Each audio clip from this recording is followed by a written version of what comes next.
never make it this far. They hated, they never believe me. Yeah, I would never drop the ball. I know I make it look easy. Yeah, Mayweather with the defense. I don't care what a critic gotta say. I got them picking up the pieces. That mean you really playing with your life. I'm about to come and run it all back. I'm the new era, about to snap back. You ain't fitting for it, cause you all cap like. Hold up, I shoot my shot, wait, hold up. I'm really about to run this go up. You know it's all net when it go up. Ain't got no other plans, you don't need to understand, ayy. We on overtime, you don't need to understand, ayy. You just show them how to do it when you don't know what to say. Tell me how you plan to win if you plan to play the same. Moving fast, already gone, yeah, but you bringing me back. Try to double cross me, dog, just let me relax. Stop assuming what we doing. Keep it moving, what we doing. Cause it can get dangerous. Cause it can get dangerous. Cause it can get dangerous. Ay, please don't play no games with me, I promise I'm too much. Ay, I can never let up even if you had enough. Ay, this ain't for the faint of heart, we always playing rough. I had enough, it ain't luck. I needed a vision, I needed ambition, I needed a mission to beat in submission with no intermission. I see the collision, the crash in the distance, they coming off track, no. Now when they ask what's the motive, don't talk about the show them. They all about to see what I mean in the moment. I gotta keep going, I'm shaking the dice and I'm keeping it rolling, they already know. Ain't got no other plans, you don't need to understand, ayy. We on overtime, you don't need to understand, ayy. You just show them how to do it when you don't know what to say. Tell me how you plan to win if you plan to play the same. Moving fast, already gone, yeah, but you bringing me back. Try to double cross me, dog, just let me relax. Stop assuming what we doing. Keep it moving, what we doing. Cause it can get dangerous. Cause it can get dangerous. Cause it can get dangerous.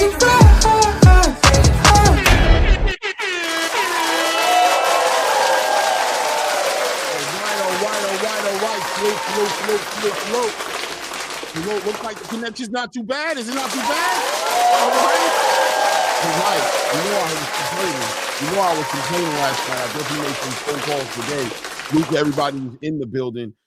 Definitely made some adjustments. I don't know. I replaced my Ethernet cable. I resetted my computer. So, you know, inshallah, everything worked the way it's supposed to work, and we won't be looking like Poop Huts and Temu live streaming live on a Sunday night, right? Man, guys, last night was a great night of boxing, right? I mean, all around a great night of boxing last night. I mean, obviously, Jaron Boots Ennis knocks out Usman Lima, stops him, however anybody wants to look at it. He stops him in the first round. And the boxing space this morning is doing exactly what we knew they were going to do, right? I mean, you guys, just you can't fault people. When heavy is ahead, I'm going to keep on saying it. Heavy is ahead wears a crown, and you can't fault people who might be a little bit frustrated with Jaron Boots Ennis with the way, as far as not the way he's been moving per se, but I think more so being frustrated without seeing him in the fights you want to see him in, right? Walk with me, right? Because I know you got your detractors. You got the people who are going to have no remorse for Boots. They're going to say, listen, I don't care. This man has been moving around like he's scared. He's not fighting this guy. They want to put all the weight of the world on top of Boots' shoulder. And listen, as I stated, heavy is ahead, right? But at the end of the day, no matter how you want to look at it, there is a game being played, and it's called the politics of boxing. The politics of boxing is a game that only the cream of the crop know how to play the right way, right? The Floyd Mayweathers, the Gervonta Tank Davises, the Al Haymans with the PBC, you know what I mean? The Canelo Alvarezes. These, the biggest stars who make the biggest amount of money, the guys who you guys love the most. Why do you love them? Because they're in these fights, they're in these situations, and they move accordingly. This game is played in the ring on one level, without a doubt. It's one inside of the ring, but it's also a game outside of the ring outside of the ring that's being played that people don't acknowledge enough, right? And as boxing fans, we have the right to say we don't care about those politics. Just like we say we don't care about fighters in their pay days, right? We're not in their pockets. What do we care? But shout out to my brother Showbiz who once said there's excuses and then there's reasons, right? And sometimes the reasons, whether you want to acknowledge them or not, become the elephant in the room. And you got to just acknowledge that at least it's in the room. Even if you don't want to acknowledge it as a legitimate factor for you as a boxing fan, you've got to acknowledge that the reason is in the room. And we're going to talk about that today, right? Because without a doubt, there was nothing, in my opinion, that Jaron Boots Ennis was going to do last night that was going to catch the attention of the detractors, right? The boxing space was going to not give but so much value to a fighter in Usima Lima who they've never heard of and never seen before. That's how the game is played. But ultimately, there was a lot to lose on the line for Jaron Boots Ennis, because if this fight would have been competitive in any way or form, it would have just raised eyebrows and questions and concerns about if Jaron Boots Ennis is really that guy and how is his run at 154 going to be. So a celebration and a victory for Jaron Boots Ennis, no matter how you want to paint it, because he accomplished what he was supposed to accomplish. But more importantly, the chess piece was moved accordingly on the board last night. So Eddie Hearns, Jaron Boots Ennis on the same page. They're understanding. They're seeing the broad landscape of the boxing space, and they're playing chess, even if the fans don't want to get on board with them with what they're doing, right? So we're going to talk about that for sure. We're going to break that down even better than I just did right now, right? And maybe I didn't even break it down that well for a lot of people, but we're going to get into it. Maybe you guys will rock with my perspective. And then again, I know the people in my chat ain't scared to tell me to go kick rocks with that nonsense. Clay, get out of here. Get out of here with that nonsense. We not hearing none of that. Pack that guy up. But for the guys who resonate with my perspective on it, you guys let me know what you think about it. But look, besides Jaron Boots Ennis, the undercard was, I like the undercard. I mean, maybe I'm just too much of a boxing fan. I don't know. But I enjoyed my day of boxing yesterday. I spent about damn near 9 hours covering boxing from the main event in UK all the way through the prelims and to the main event card in Philadelphia, and I enjoyed myself. So there were some great fights out there. There were some great up-and-coming young fighters that Eddie Hearns put on the table to perform, and most of them delivered, right? We got to talk about Tamir Smalls. We got to talk about Zaquin a little bit, right? But I really want to talk about what's my guy's name, man? I wrote his name down because he got that crazy name, bro. What's my guy's name, man? Giorgio Diasoli out of the UK. Wow. I love fighters like that. Sweet science, great movement. Man, what a great fighter. I'm looking forward to see what he does as well. We had some heavyweight action last night. I don't know if it was an upset. It was a 50-50 fight, but we saw our guy Guido Vianello put on a performance last night and just, put Alexis Barreri back in his place and say, you're not ready for the big leagues, young bull, but, keep trying. That left hand was finding its way, but you need more dimensions to your game to compete at this level. We'll talk about all those fights, of course, and of course we had a heavyweight fight out there in the UK too between Dave Allen and Arlen Makhmudov. So a lot of fights to talk about, but the protein on the plate tonight is going to be the 154-pound weight class division. We got to talk about it. We got to put it in perspective. Boots made his move. It's in the past now. Hindsight 2020. Let's look at it for what it is. We can't change anything, but we got to look forward because that's most important to us as boxing fans is what's happening tomorrow. What's the next step for Jaron Boots Ennis? What's the next step for 154? We know the fighters. We know the players that are on the board. How does Boots get to each one of these guys? What's the route to success? How long is it going to take Jaron Boots Ennis to do it? How do we feel about the weight cut at 154? Eddie Hearn and Jaron Boots Ennis had a press conference yesterday. We'll pull it up and we'll go through certain parts of it. They answered a lot of questions and dealt with a whole lot of naysayers. But listen, man, you could tell that these guys are confident in their game plan. That's one thing you can see when you see them talking, that they got a game plan. They're not going to share every single step with you because the real don't move like that, right? You tell the people what they need to know. You don't overshare and tell them what they don't need to know. But we can speculate into how this is going to probably play out for Jaron Boots Ennis, now 154-pound interim WBA champion in the space, right? Salute to everybody in the building. Let me go ahead and Shout out to everybody who's in the building right now. Skills from New Orleans. What's good, family? Visionary in the building says Cook King. I like that. Cook King. I like that. I like that play on words, bro. That is on point, bro. I like that, man. Thank you, man. Clear World in the building says, hello, you did a great job calling the fights yesterday. Thank you, Clear. I think I'm getting better too, man. I love calling the fights. That's really, I think, probably my strength a little bit is what I'm working on. So I really enjoy calling the fights because I really enjoy watching the fights.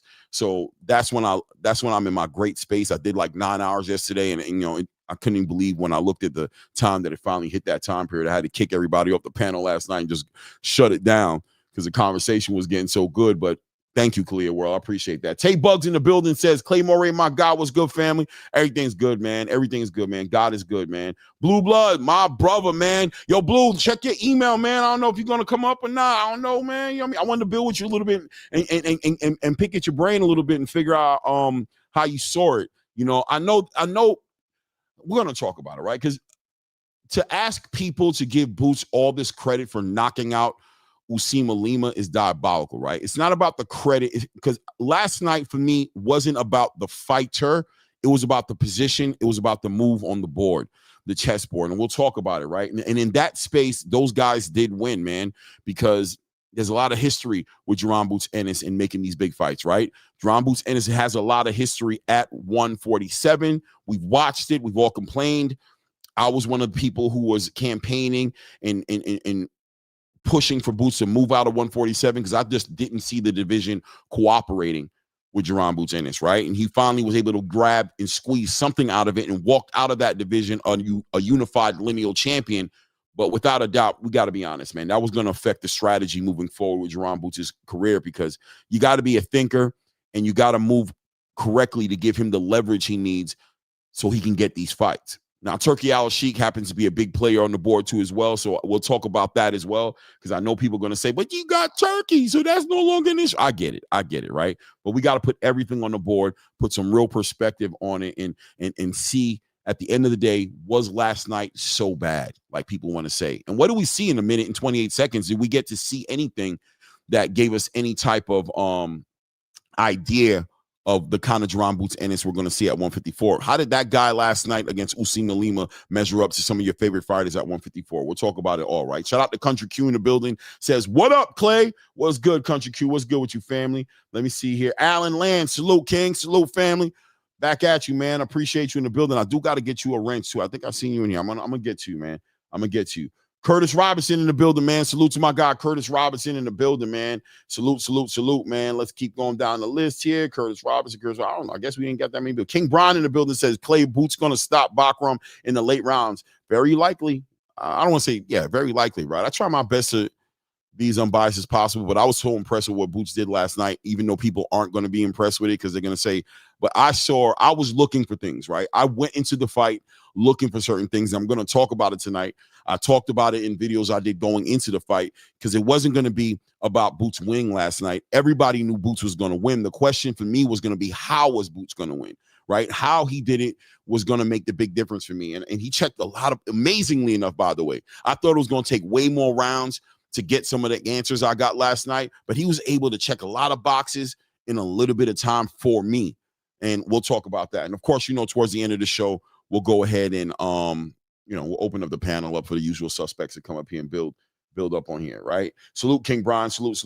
Let me see here. Tone Deaf in the building. What up, Tone? Do you hear me?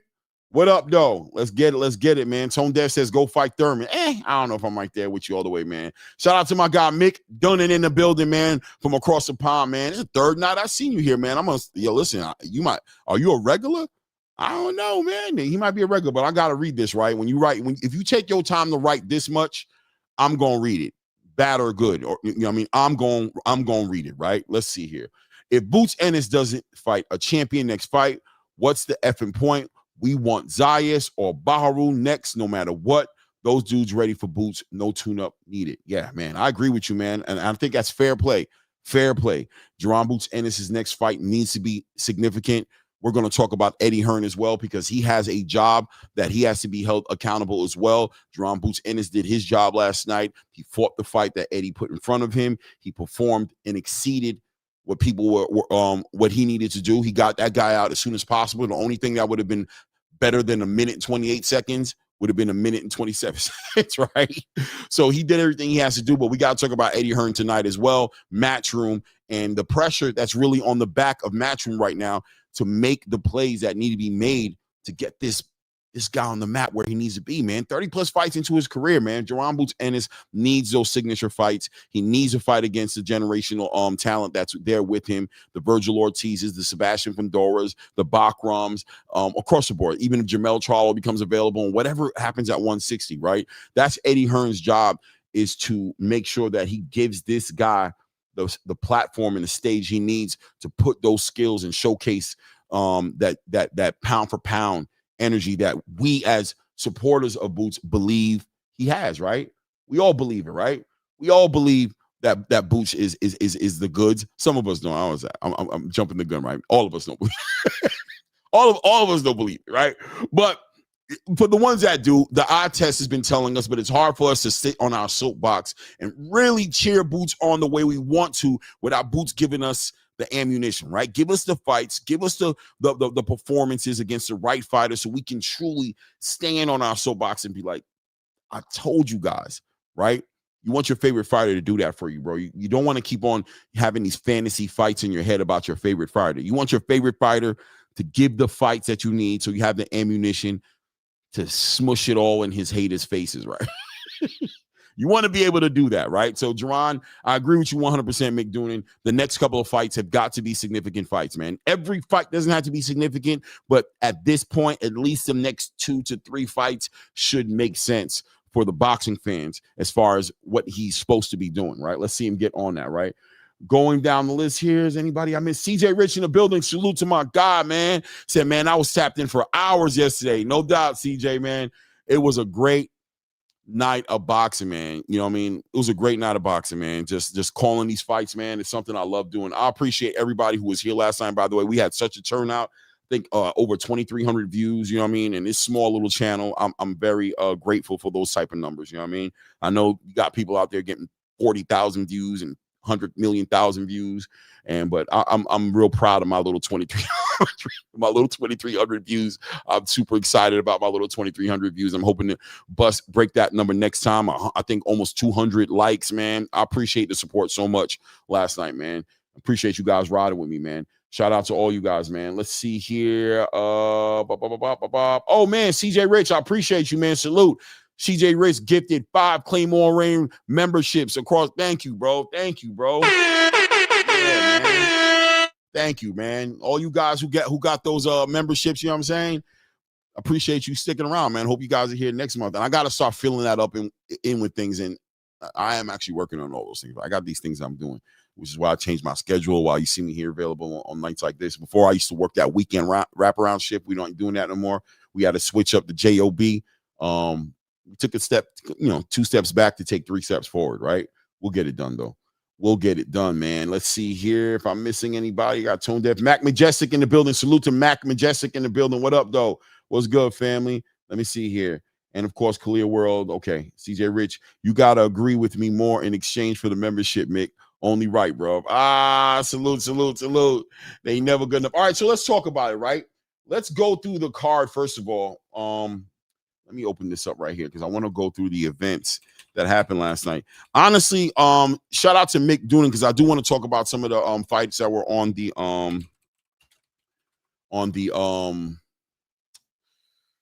is this the one I need right here? Is this it? Yes, this is it. Let's see here. Okay. Who did you fight last night?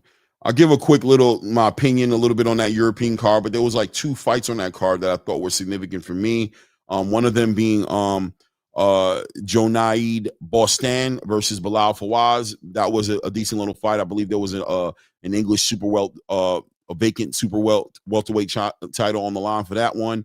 I want to talk about Josh Padley, right? Because there was a lot of fighters last night who had an opportunity to really break out last night. And, well, I think 2 to 3, right? 2 to 3 specific. And I'm going to say Josh Padley was one of them. David Allen had an opportunity. And we got to talk about Tamir Smalls, right?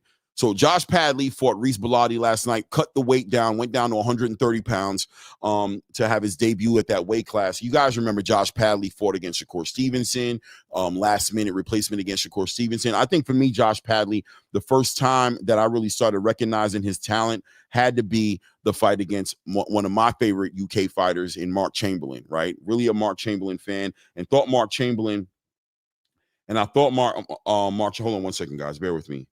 I'm on right now. I really am still a fan of Mark Chamberlain, right? Mark Chamberlain, I think, has moved up to 140 pounds right now. But he fought against Josh Padley, and Josh Padley put on a great, masterful class against Mark Chamberlain. He didn't dominate him or anything like that, but the level of boxer that Mark Chamberlain is, I had to give Josh Padley his flowers for the way he fought in that fight. And I think he caught the attention of, at that point, he went he went and got the attention of Turki Al-Sheikh, of course, and Eddie Hearn, of course, and Eddie Hearn ended up giving him, they gave him one more chance as a last-minute replacement for Floyd Schofield Jr. You guys remember what happened with Floyd Schofield in Riyadh, and he fought against Shakur Stevenson. Shakur is just, levels to this game, right? He really did dominate Josh Padley, expose something about Josh Padley, which I think resurfaced on this fight against Reese Bellotti. And that's that body campaign, right? So Josh Padley didn't look horrible last night. He was able to get a victory. I think the judges were, the judges acted funny a couple times last night on this card and on the card in Philadelphia. But I think they gave him the fight. The fight was close enough. It was close enough to where it wasn't it wasn't a robbery. Right? It definitely wasn't a robbery, but it was a very close fight. And we saw Reese Bellotti having a lot of success attacking the body of Josh Padley, and really you started to see Josh Padley really fade, right? But took that second half of the fight, really did a good job on the second half of that fight, taking that fight to Reese Bellotti, taking away that body campaign from him, and really just showing what I've always known Josh Padley to have, which is a high ring IQ. And he did a great job when it came to that part, but he needs to work on that. He needs to work on not exposing himself to that body campaign as much, right? He has the aptitude to fix it, but it is what it is. Josh Padley gets a victory last night, but I do have my eye on him. I want him to be one of those guys, because I think at 130, he can box with a lot of guys at 130, right? And the division has already got some great players in it, but I think Josh Padley can bring something to that space, but he's got to work on those things before he gets in there with those top 10 fighters. Then we had Junaid Bostan versus Bilal Fawaz, a rematch. These guys fought a couple of months ago. Very close fight. Most people thought Bilal Fawaz won the fight. I think I agree. I felt like he won that fight, but last night was such a close fight. Bilal Fawaz, in his late 30s, I want to say he's like 35. How old is Bilal, man? Let me open it up. How old are you, Bilal? Let's see here. I don't know. This is taking some time to get over. Bilal's like about 35 years old, something like that. I don't know. Like, hold on a second. Why is this not? What is going on here? Why is this not working? Anyway, it's not working. I don't know why. Anyway, Bilal Fawaz, older fighter, Junaid Bostan, really tried to have a breakout fight last night. Both these guys had 10 rounds with each other of data to go over, experience they had with each other. And Junaid Bostan put on a good fight last night, in my opinion. And I'll be honest with you, I kind of felt like he might have won the fight. I didn't score it round for round, but watching the fight, it kind of felt like he won the fight, even though Bilal Fawaz had his moments in there. He knocked him down in the fight. But the follow-up round, Junaid Bostan really showed out in this fight. And real close fight, man. Real close fight. Bad blood probably still there. Looked like Junaid Bostan was not, willing to, let the bonds be bonds, right, with Bilal Fawaz. But ultimately, the decision went to Bilal Fawaz. Bilal Fawaz surprised at his victory, right? And I thought that made it very interesting the way Bilal Fawaz reacted to the judges screaming his name out there and giving him the victory. He didn't even think he won the fight, and when they raised his hand, the way he reacted was hilarious, right? But he walks away with a win, so we'll see what Bilal Fawaz does in the next fight. I'm also going to be looking forward to see what Junaid Bostan does in his next fight. He's a decent fighter. Gives me a lot of Mario Barrios / maybe a Chris Eubank type of energy about him, right?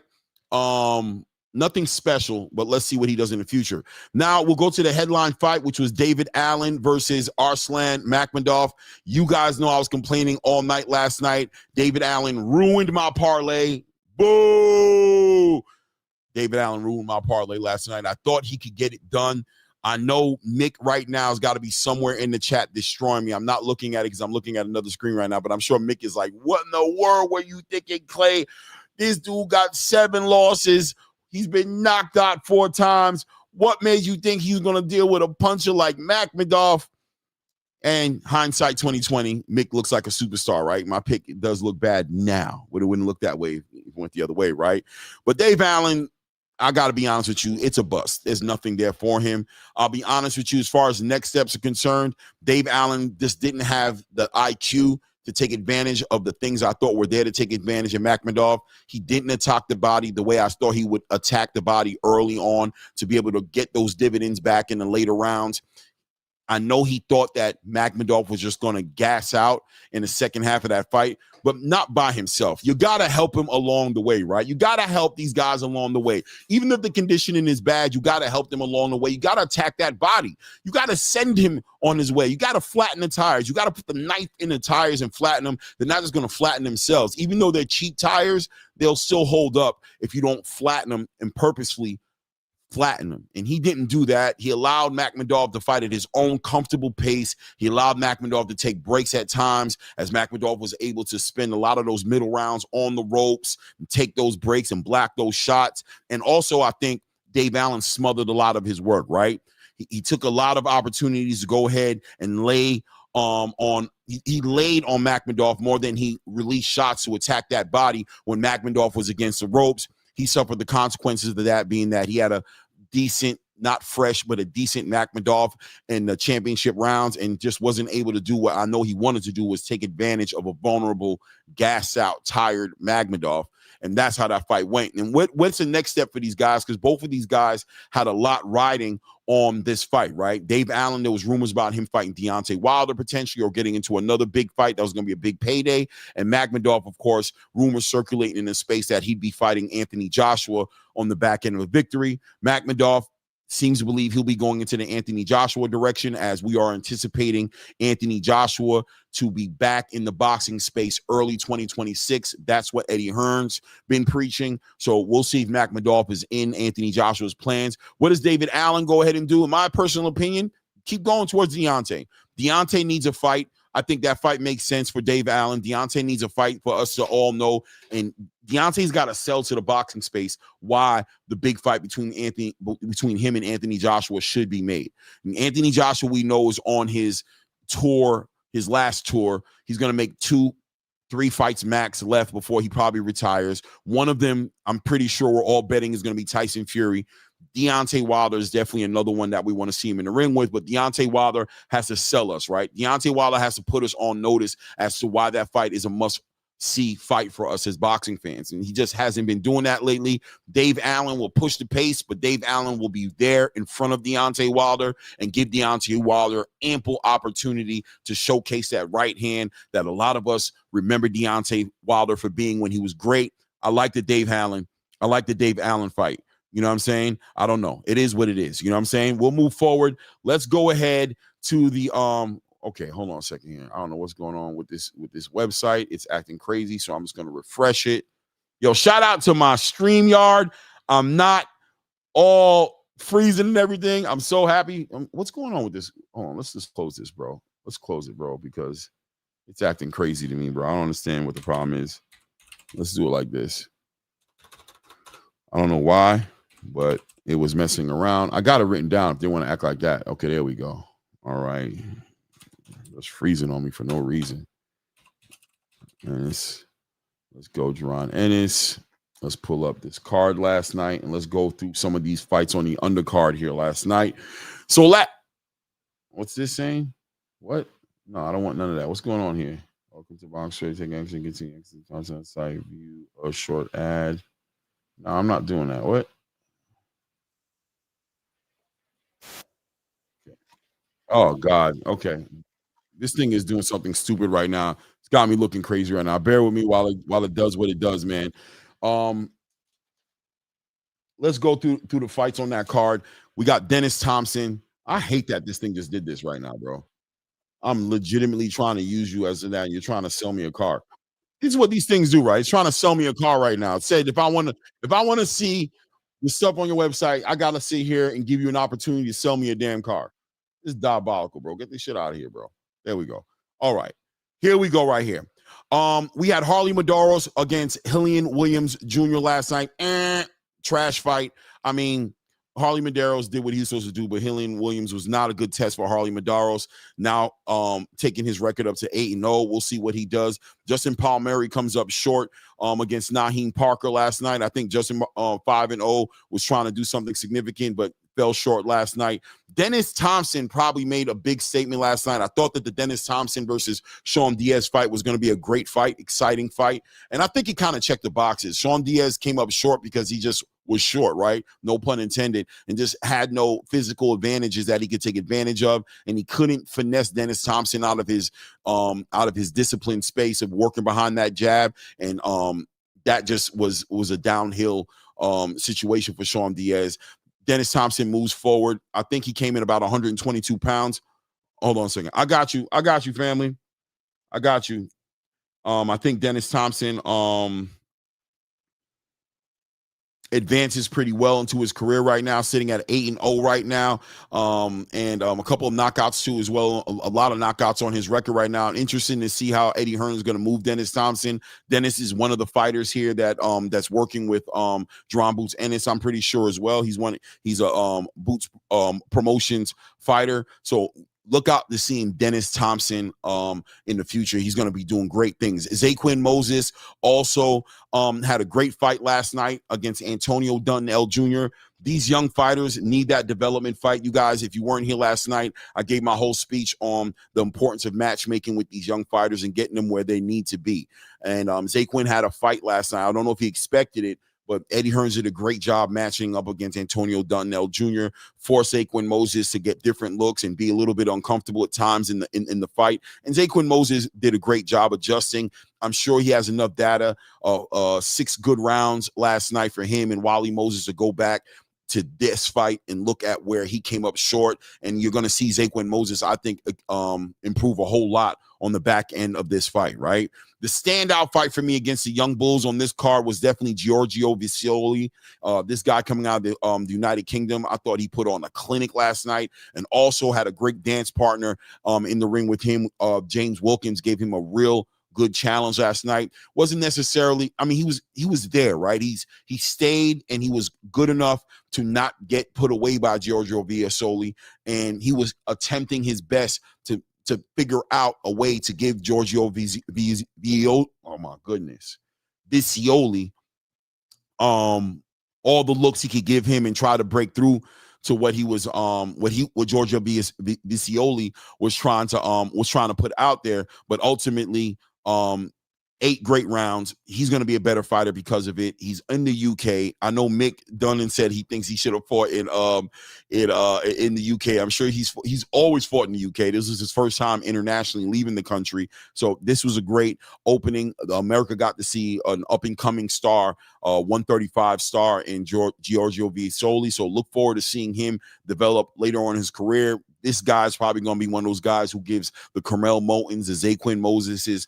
those great fights that we want to see him in, right? Even I'll even bring up like a Keep Cologne and fighters like that, right? Young fighters who are making their mark. So look forward to see all these guys at some point probably clash with each other. Stylistically, it's going to be super entertaining fights.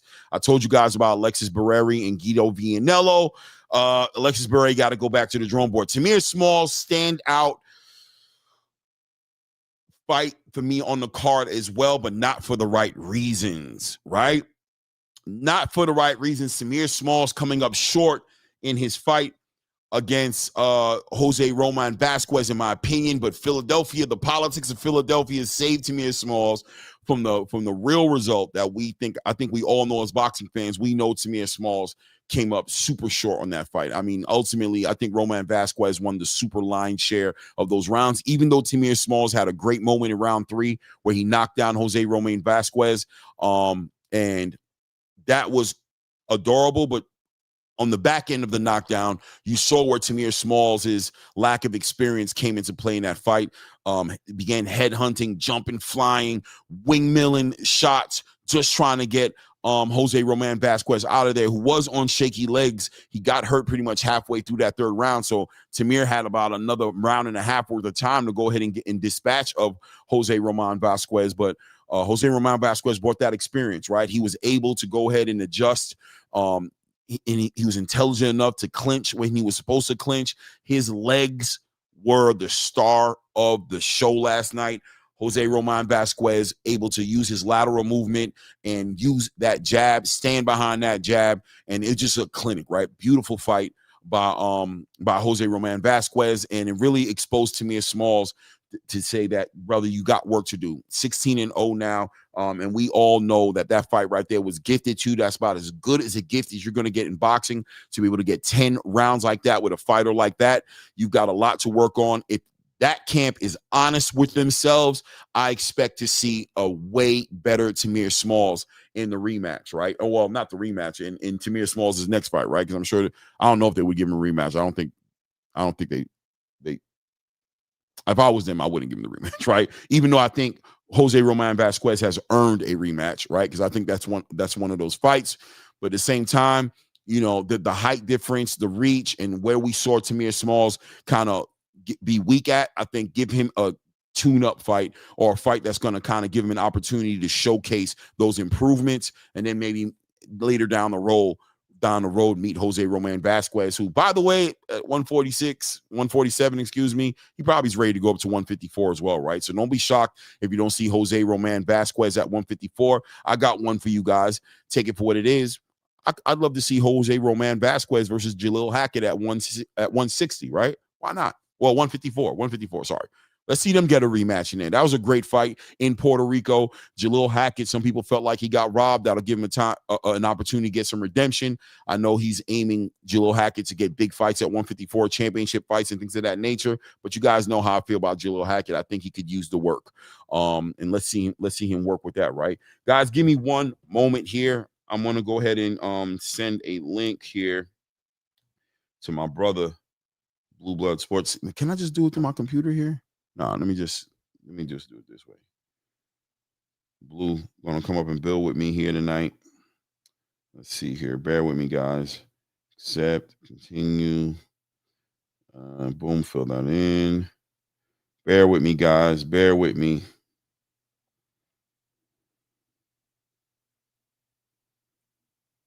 Here we go. Let's do this. Invite guest. Copy that. Boom. Let's do this. Let's do this. Let's do that. And let's send that. Boom. Okay, we got that out the way. All right, so let's get into the main event on the card. Jaron Boots Ennis versus Usman Lima. Let's get right to it, right? So, guys, you guys know going into this fight, nobody wanted to see this fight. Jaron Ennis sending offers out to multiple fighters. We know the story. Rashidi Ellis, right? We know the story. We know about Abel Ramos and supposedly Jesus Ramos. We know about offers sent out to Bahachuk. We know about offers sent out to a lot of fighters at supposedly, according to the Eddie Hearn and Jaron Boots and his team in camp, saying that they tried their best to make a bunch of fights. This is not the fight that they wanted, but this was the fighter who was willing to take the fight. As fans, some of us were very I say most of us, right? I mean, all of us were probably disappointed, right? We wanted to see some of those other fighters pick up the phone and make those fights happen. But ultimately, more importantly, I think it was also good to see Jaron Boots Ennis be active. We didn't want to see him being inactive. So it is what it is. The picture painted however you want to see it. This was the fight that we had to look at last night. And what did we see in this fight? Well, what we saw was Jaron Boots Ennis go in there and completely outclass somebody who probably was not supposed to be in the ring with him. Let's not hold in mince words. Usman Lima had no business being in the ring with Jaron Ennis last night. Period. Right? Period. We don't want to argue about it. We don't want to try to sell it to the boxing space and say that fight was a good fight that was supposed to be there. And Usman Lima, nah. Complete levels to this game. Usman Lima out of his league 100%. So now let's get that off the board. That's been recorded on the records. People can go look into the archives and see me say publicly that fight was a waste of time in many ways, right? In many ways, that fight was Blue Blood Sports TV in the building. What's goody? What's goody? That's my God, man. What's shaking? We doing good, family. I'm happy you could be here right now, man. You can be here and build on this. Hold on 1 second here. Let me do this right here. Put a little background here. A little background. I was just getting into the main event, right? I broke down all the undercards. By the way, Blue, what'd you think about the card last night? I mean, outside of the Jerron Boots Ennis, I know you was here while I was covering the Tamir Smalls fight, which we could talk about that a little bit too, because I was down. I watched the I listened to you the whole time while I was watching the fights. So I went back to the gym and so I was listening to you doing and watching the fights. So I watch it on mute anyway. So I was listening to you call the fights and things like that. So I caught the whole thing. Okay, awesome. Any standouts for you on the young bulls that was on the undercard? Any standouts that you felt like you liked? Well, I've been praising Tamir Smalls forever and a day. You know what I'm saying? Mm-hmm. I gotta say I was disappointed with that performance. Yeah. I was super disappointed with no adjustments. Just overextending, not judging distance well. Not going to the body. Sometimes, right? It's like in all sports, right? Mm-hmm. And it comes down to a mentality thing, right? Where like in football, right? You got a big, strong arm. Mm-hmm.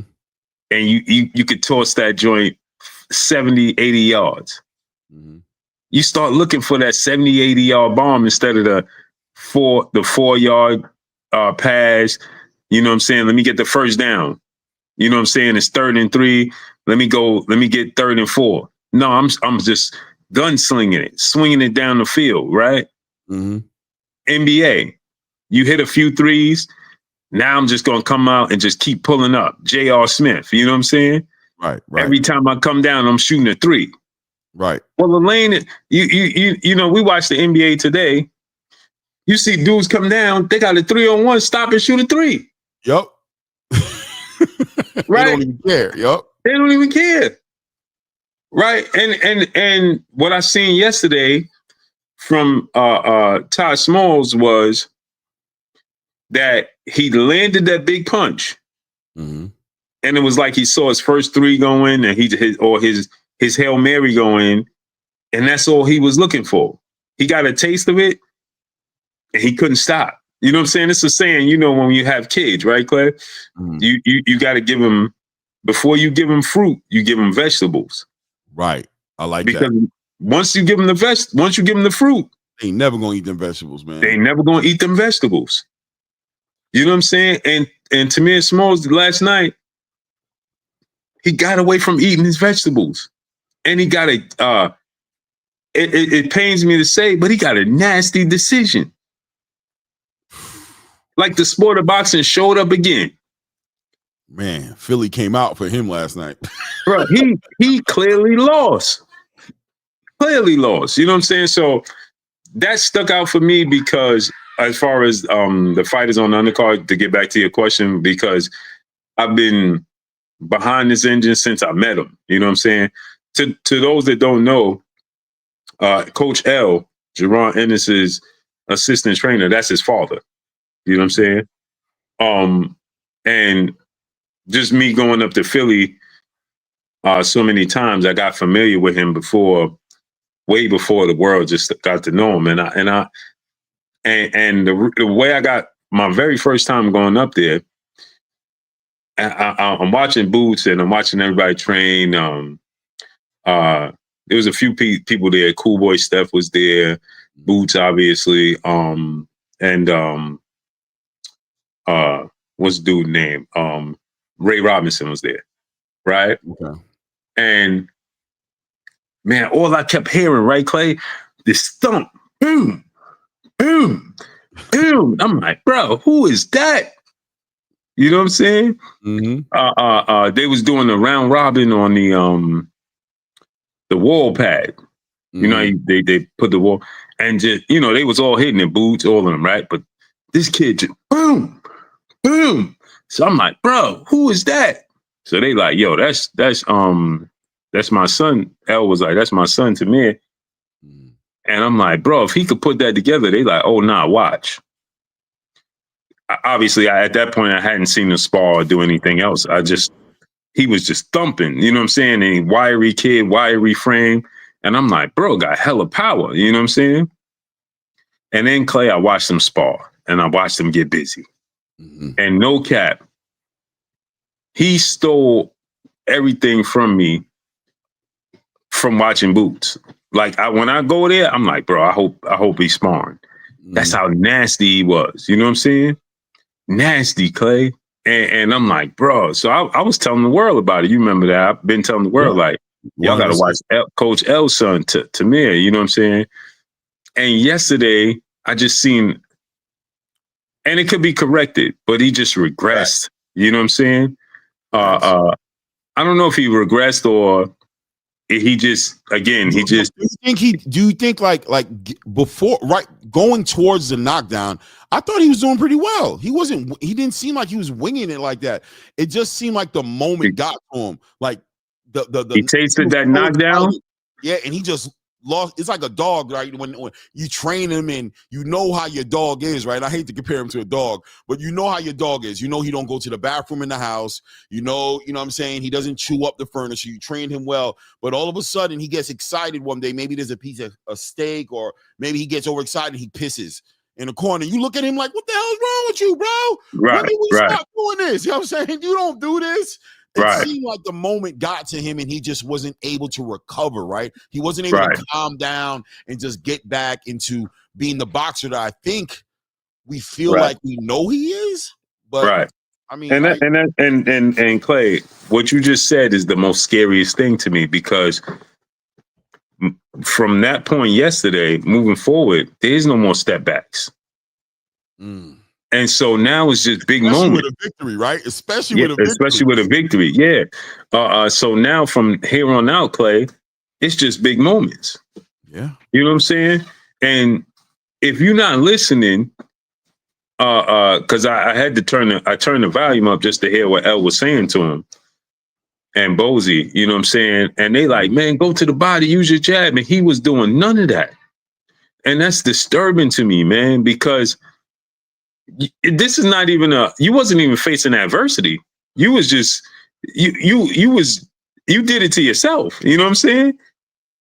Well, don't you think, I like Jose Romain Vasquez deserves some credit too, right? This wasn't just Tamir dropping the ball.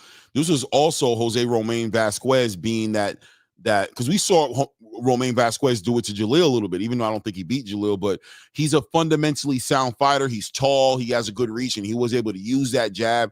Great lateral movement from him, right? He was able to use his lateral movement. You saw that experience show up, right? And you saw the lack of experience from Tamir Small show up by a fighter who wasn't just going to cooperate. You were headhunting somebody who's using a lot of lateral movement. And I'm sure the corner was telling him, like, yo, stop headhunting him. He's moving too well. Attack that body. Take the gas out this dude's, right? Take the air out of this dude's tires while he's moving the way he is. It doesn't make sense. You're chasing him and leaping into these shots. And now not only is he taking care of you with his jab, but now he's walking you into shots as well, because you're jumping in. He's actually timing you and catching with right hands coming in. And he's catching with check left hooks as you're trying to come in. He's got you looking sloppy. It's not only like he's making it look like he's making you look bad, not just beating. That's the thing. And that's the thing that concerns me, because it's not taking anything away from Vasquez, right? It's what it is that if we really pay attention, he never got out of his plan A. Yeah. You didn't force. He was basic vanilla, right? Basic. He didn't have to. He was just efficient, but efficient. Basic. Yep. Because you allowed him to do that. You never forced him to go in the second and third gear. Right. You see what I'm saying? You let this dude beat you with his, although it didn't reflect, he beat you with his A game. He didn't switch nothing. Yeah. A little bit of adjust. Yeah, he didn't have to adjust because you didn't. He didn't have to adjust to nothing. And that's the thing that concerned me, is because you didn't make this dude, and he was fighting vanilla. Yeah. Jab, move to the so left. What jab, you gonna do when you get in right. there with somebody that decides to switch it to another gear just cause, and you ain't even figure out plan one? Yeah. Kind of like a little bit, kind of like Errol Spence and Terrence, right? Like you sorts Errol didn't have a plan B, right? Like it was just only plan A's, like, and it was just like, oh, you're done this early. Oh, you're done. Terrence like, I'm just gonna do what I plan on doing. I'm gonna stay in this southpaw, be patient, walk you in the shots, and I'm just gonna get you up out of here. And I'm gonna let you beat you. Yeah, just you're gonna give me this. I'm gonna take these rounds, because I think Jose Romain Vasquez, that following round 4, what was it? Was it round 3 he got knocked down in, or 2? Yeah, he got dropped in the 3rd round. Yeah.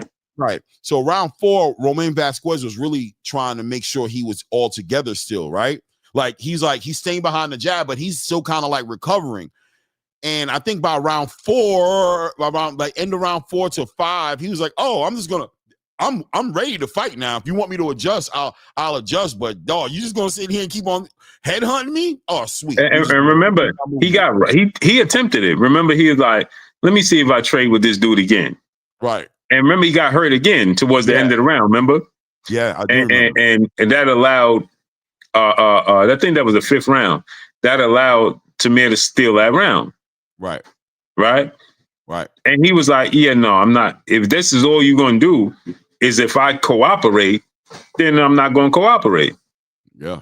And he never cooperated, and he never changed anything else. Yeah. Adjustments. The only time he had opportunities is when Vasquez cooperated with him. Right. That's concerning. Yeah. Because you're stepping up in level of competition at welterweight. Yeah, he's a young dude, you know what I mean? So, obviously we know that the adjustments can be made, right? Like he can make the adjustments. And I'm sure his father and the camp he's coming from is not just going to let that slide, right? I'm sure they're talking to him the right way. If they're honest with themselves, this could be one of the best moments for Tamir Smalls, because a lot of fighters, in my opinion, need these experiences in order to make those adjustments. It's better that it happens now. We can adjust we can address the elephant in the room, which is you're kind of hard-headed when you want to be, and we need that patience and that poison. We need you to understand the value of the body campaign. We need you to understand how to deal with these movers, bro. You're a puncher. So, Bach, when you get in front of these movers, they're not going to be standing in front of you. So we got 10 solid rounds in to really grow as a fighter. And a lot of fighters don't get that experience. So, I mean, I'm optimistic about it, but last night was definitely not one of his best nights, right? Not one of his best. Yeah, and like you said, as long as they honest with him. Right. They go back and be like, "Yo, bro, you lost. You got away with one, you lost, and don't let this happen again." Right. You know what I'm saying? But if they're going back like, "Bro, you got that," then that's the problem. Yeah, and you would hope that team over there, I feel like they would, but you just don't know, right? You just never know with these. You just never know. So the only way we're going to be able to tell is in this next fight. I think the next fight. I think they will, because knowing Coach L, he's never satisfied. So I know that he'll go back and be like, "Hey, bro, that wasn't it." You know what I'm saying? Mm-hmm. Yeah. I know Coach L is going to be like, "Bro, that wasn't it right there." No doubt. What did you think about? Did you get the opportunity to take a look at Giorgio Vizioli? The UK, the young UK guy? Nah. Man, all of those fights, I was just listening to you while I was training. So I was listening to you call it. Man. The Dave Allen fight, I didn't see it. I didn't see the Dave Allen just completely pissed off everybody. But Giorgio Vizioli was on this card, on the Philadelphia card. Man, y'all, really entertaining watching him fight, man. Really a good boxer, man. He's going to be in the conversations with Zaquin Moses. He's going to be in there with Carmel Moten. He's going to be in the ring out there with the Keith Colognes. He's going to be in there with that next generation of fighters coming up. He's going to give us great fights. Is he going to dominate? I ain't saying that, but great dance partner. He's going to be part of good fights. You know what I'm trying to say? He's going to be part I'm going to go back and check him out then. Yeah. So let's address the elephant in the room, right? Let's speak right to it. Let's not waste another minute, and let's get into Jaron. Was there another fight that might have stood out for you that you kind of No, saw? I just wanted to get more of your opinion on the Dave Allen fight. Okay, we can speak on it. Dave Allen disappointed. First of all, he messed up my parlay. I want that to go on record. I heard you when you saying that. I had a 5-fight parlay, and Dave Allen effed me over. Ray, if you seen this, you know me and you, we ain't. I'm not that cool with you. I ain't gonna lie to you, brother. It is what it is. I salute to you and your family, but yeah, bro, you messed up my parlay. Every 5-fight parlay got 4 of the fights right. Well, Tamir Smalls, shout out to Philly for trying to help my parlay out. Yeah, because that Tamir on there, and he lost the fight in real time, but Philly gave me the fight. So for all argument's sake, Dave Allen screwed me over, right? But Dave Allen, he just showed that he doesn't have enough wrinkles to his game. He's a one-dimension fighter. He just not like that. And even though we know Makhmudov is not a special fighter, we know he's a puncher, and we know that gas tank is an issue. And I think if the strategy was not going to involve a real body campaign from Dave Allen to Makhmudov, if you weren't going to do that, then it's either the team deserves a scrutiny for not planning accordingly, or Dave Allen just wasn't able to execute on, I don't want to say something as simple as, but I would figure that had to be part of the strategy, and he did not do that hardly at all. I think he turned up on the body of Makhmudov in like the last 2 to 3 rounds of that fight, but it was just too late. So he basically allowed Makhmudov to preserve his energy accordingly, and Makhmudov, credit to him, was able to last a full 10 or 12 rounds, however many rounds that fight was. And in the championship rounds, Makhmudov was able to do something I haven't seen him do ever, to be honest with you, and he was turning up. You know what I'm saying? In the last couple of rounds, doing a good job staying behind that jab, hitting them with combinations, timing out great uppercuts, as Dave Allen stayed in that high guard and just kept trying to walk him down. So he did a good job of just getting his head off the line, meeting him up the middle with uppercuts. And Dave Allen's just not him. But I'll say on the back end of that fight and what happened, I still think that's a fight there for Deontay Wilder to take. Next, in my opinion, I think Deontay gets in the ring with a guy like this because Dave is going to push the issue, right? He's not going to run from Deontay. He's going to be right there. It's not going to be hard for Deontay to find him. But he's going to push on Deontay in a good way to let us know, I think, as boxing fans, to give us that litmus test to see if the killer's back and maybe give Deontay Wilder an opportunity to sell us on this Anthony Joshua fight, right? Like, sell us on why we want to see this fight. Dave Allen could give him that opportunity. And then I heard Makhmudov talking about potentially fighting an Anthony Joshua. I don't know, he might be on the menu. I don't know, because I think Anthony Joshua will get him out of there, because Makhmudov ain't going nowhere either. He's gonna be standing right there in front of Anthony Joshua as well. Yeah, he looking for a payday at this point. Right. Exactly. You know what I'm saying? So yeah, he earned himself a payday. Yeah. Nothing special about either one of those guys, though. Those guys right there, food for somebody who needs something to step on. So, you know what I'm saying? If Deontay needs something to step on, Dave Allen got the name. Obviously, he's got a whole country behind him because, the city went crazy. England loved Dave Allen, Blue. England loved Dave Allen, bro. They came out for this man who had 7 losses, 4 knockouts, and however many wins he had. They showed up like they showed up like it was Tyson Fury or something, the way the building went crazy. Wow. Yeah, so that's the perfect fight for D, exactly. Especially in the UK. Exactly, bro. Even the UK for sure, right? For sure. So we'll see what he does, though, man. But nothing impressive, nothing special. I think the heavyweight fight on the Boots card was more interesting, right? The Guido Vianello and Alexis Barreri. That fight was a little bit more interesting, but still milk. Yeah. I think dude gets stretched by, and he calling out Anthony Joshua. Joshua stretch him. Mm-hmm. Yeah, Joshua gonna get that ego going again. He gonna get that boat of confidence again when he knocked that dude out. That big dude out. They're gonna be like, Joshua's back. We want to see him with Tyson Fury. We want to see him with Deontay. We want to see him with, you know what I mean? Yeah, he's the perfect comeback for AJ. Yeah. Let me see. Wait, hold on. Say. Okay. He says Dave Allen. They like Dave Allen, but Eddie sold you on all that shit. Every Eddie card like that in the UK. Okay, I mean, I don't know, bro. I'm not in the UK, but I'm just reporting on what I saw the building do when that man stepped. You know what I'm saying? The building went crazy, bro.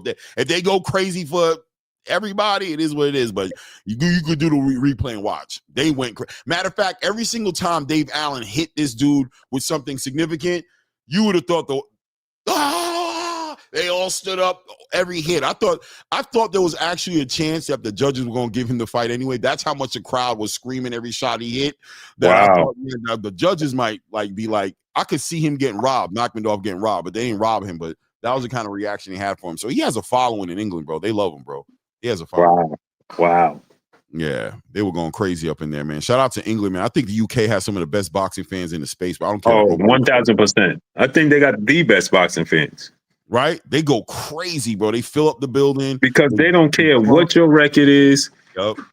Nothing. As long as you loyal to them and represent their country, that's all they care about.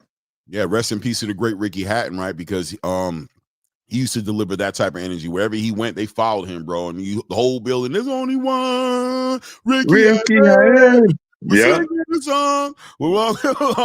They changed the whole song for that dude. Yo, man. And he was like, I mean, over here in the States, I mean, rest in peace, but he was like, now I won't say nobody, but, you know, I mean, we just didn't, man, listen, bro, he brought a fan base with him that just made sense for like Floyd to make a fight with him. You know what I mean? Like he was doing that kind of work. Even Pacquiao, remember when Pacquiao fought him?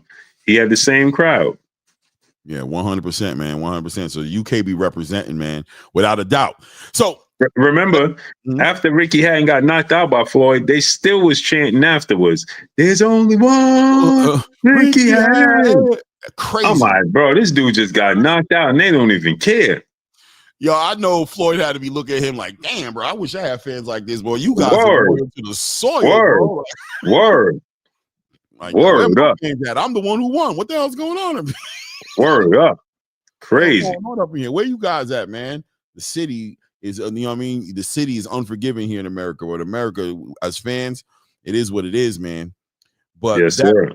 That being said, segueing into the star of the show, the elephant in the room, speaking to Jaron Boots Ennis, debuting at 154 pounds in front of the world.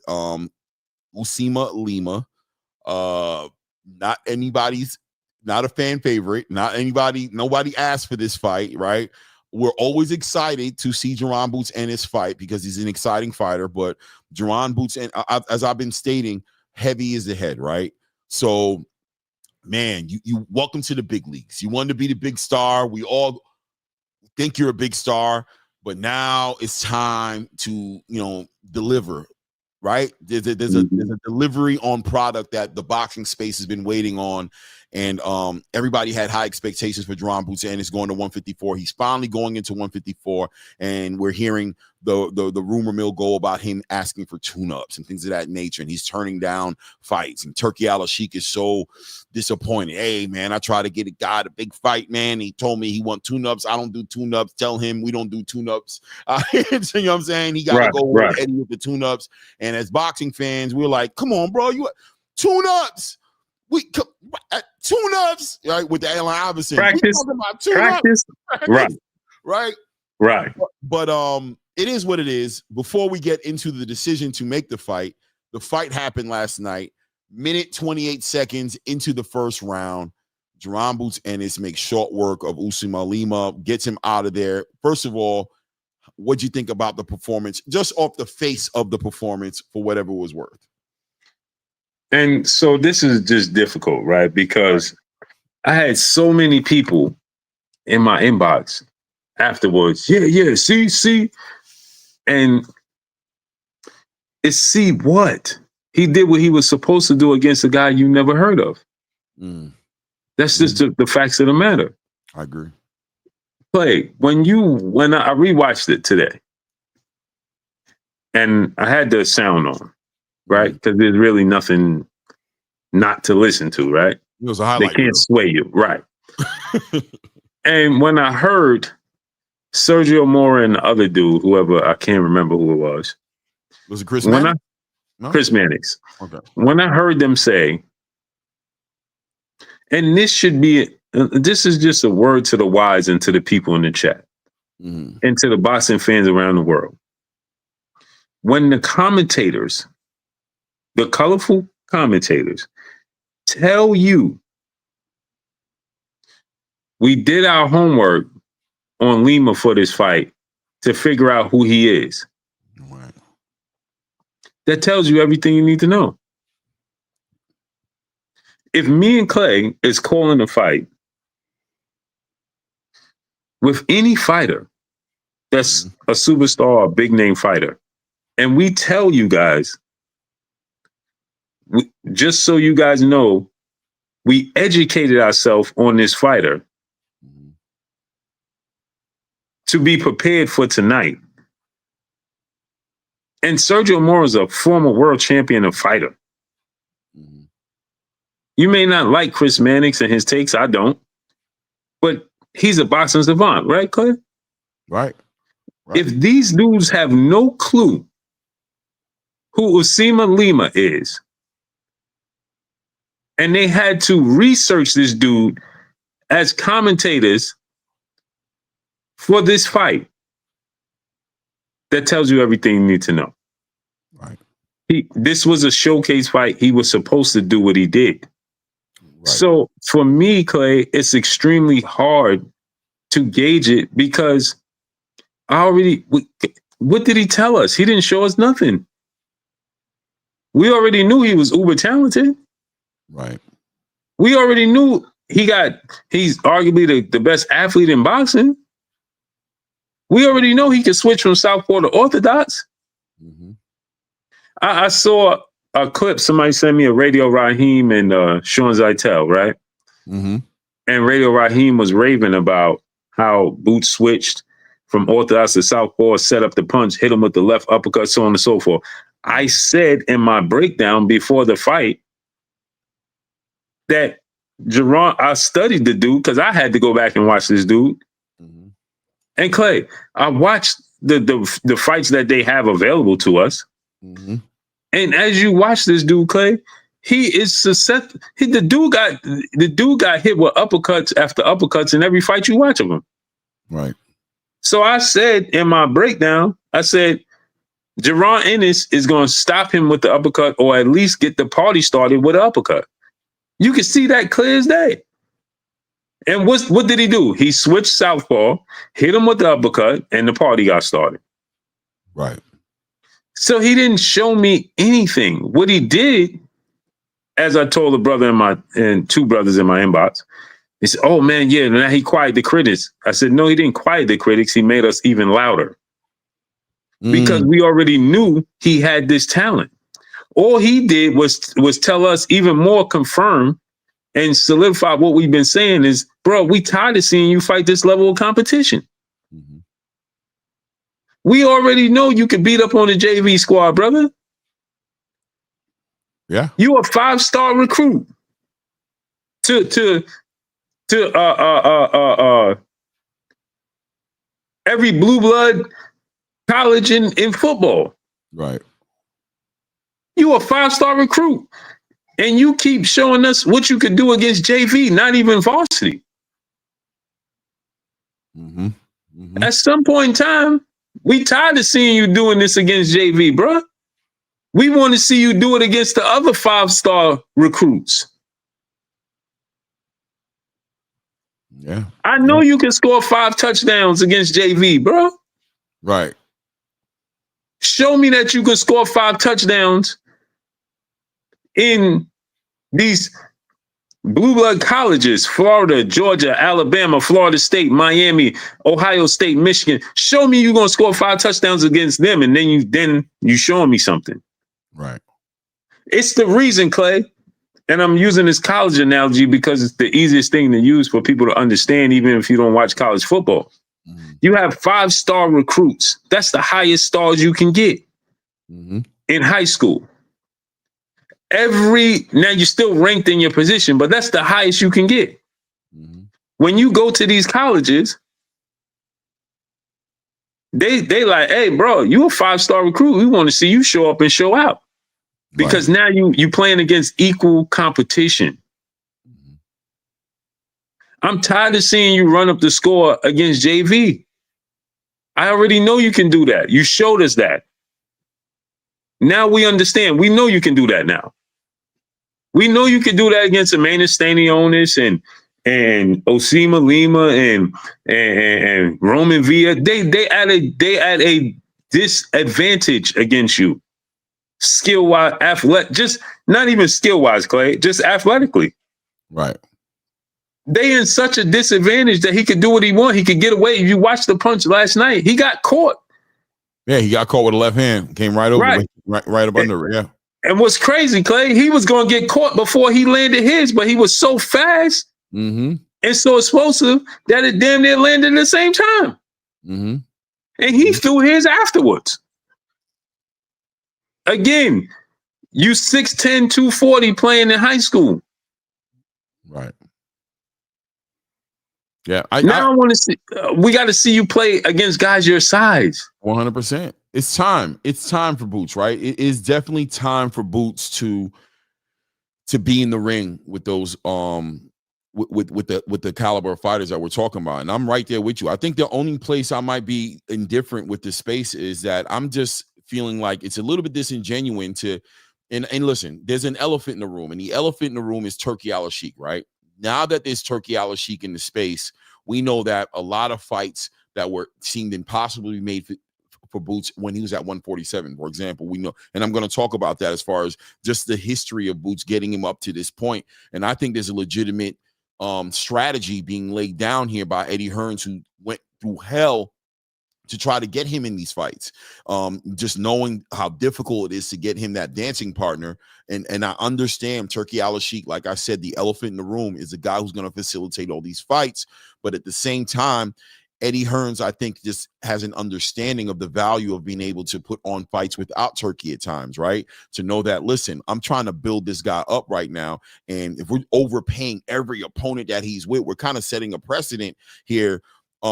If I can move in a certain direction to kind of to hedge some of these issues, I'm going to strategically move on the board to be able to go ahead and take care of that. So I'm going to say that the history of Jaron Boots Ennis at 147 from all the way back in the day, we could take it back to Errol Spence and Terrence Crawford and how crazy that negotiation was and how much it left Jaron Boots Ennis on the outside looking in, and he just couldn't get those opponents. And even when Terrence Crawford finally made his move and it was official that he wasn't going to be fighting Errol Spence, and he started to some of those belts started to go off, and we know that Jaron Boots Ennis was able to get that IBF title, and Mario Barrios was able to be elevated to a full WBC champion.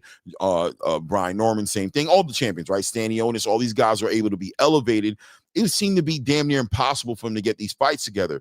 Eddie Hearn recognizing that as an issue in making the fights for Jaron Boots Ennis, I think going at it at 154 pounds, there's a little bit more strategy involved with the way he's going to approach it. That's one. Two, I think people are not giving Jaron Boots Ennis the grace. And the one thing I wish Jaron would have done is just speak more frankly about this, but give him the grace to have a tune-up fight. If he feels he wants to see how his body acclimates to 154, for whatever his reasons are, then he should have been able to be like, yo, that's what I'm doing. I'm getting acclimated to the division, you know what I mean? And that's why I'm not fighting these fights, whatever have you. I'm getting acclimated. I'm okay with that. You know why? Because I know when it's all said and done, I'm in belief that when the smoke is all cleared, Boots will have fought a lion's share, if not all of the fights that we want to see him fight at 154, outside of these fighters just not fighting him. But I agree with you. Usman Lima, as I started off saying, was not the fight for us. We weren't trying to see that fight, and I don't think that fight was there to impress anybody or to give anybody any real litmus test as to what he's going to do at 154 per se, right? It was great that he got the guy out, like you said, like I'm saying, and like the rest of the boxing space is saying, like he was supposed to. He did the job. God forbid that fight would have got into 5, 7, 8 rounds and been competitive. It would have been over for him, right? Today. So he got that guy out in a minute and a half, and he made it quick. He made it easy. But I think the most important thing that I pulled away from last night was the call-outs in the ring afterwards to let it be known, he called them all out by name. I love that about what Jaron Boots Ennis did. B, he picked up an interim WBA title. I think that puts him in position to be right there to fight Abbas Baharu for that WBA title, gives him a title in the division, gives him some more reward outside of the money to make it make sense for these other fighters like Xander Zayas and the winner between Sebastian Fundora and Keith Thurman, Bakram. Make it make sense. Let's unify these belts. And I also think it was important that I saw Eddie Hearn admit and take ownership of the fact that I know we got to make all these fights. I know that we have to make all these fights. And to make these fights, it's going to take money. And we're in position right now. We control a lot of money, and we have, Turki Al-Sheikh there.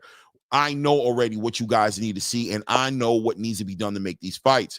I think those questions got answered last night, at least for now, right? Something to either – I like the fact that they gave us something to hold them to last night. They didn't leave us in the dark, right? They didn't leave us like – they told us straight up, we're making these fights. I negotiated with Eric Gomez and Oscar De La Hoya. That's the fight that's supposed to be happening. It's up to Virgil Ortiz to do his job with Erickson Lubin, sign his half of the contract. We've already agreed. The zone executives were there to make that fight, and we put ourselves in position to go ahead and fight for a championship, and he called and put everybody on notice. I walked away feeling like there was a great chess move made last night for Boots to approach 154. You didn't feel that way at all? You didn't feel like he moved accordingly? No, and let me tell you why. Let me push back on what you were saying, right? It's because here's the thing. He wants to do it in his own comfort zone. Right? Like everything you said was correct, but it's because he wants to be in his comfort zone. Right? Where he wants to do it, and again, in his way. But it don't work that way when you haven't achieved anything. So, like you said, like it's difficult to make the fight. It's not difficult for him to make the fights. He just want to make the fights on his terms. But you haven't earned that yet. You see what I'm saying? In a sense, Eddie Hearn, he's using Eddie Hearn to try to build him up. The problem is you wasted too much time not being vocal with Showtime and Steven Espinosa. And now you 28 years old with 35 fights. So you taking accountability. We heard old boy, the heavyweight, what'd he say? Hey, Eddie, give me Anthony Joshua. I'm 32 years old. Right. I'm behind on the 8 ball. I ain't got time, bro. Right. I'll fight him wherever you want me to fight him. Right.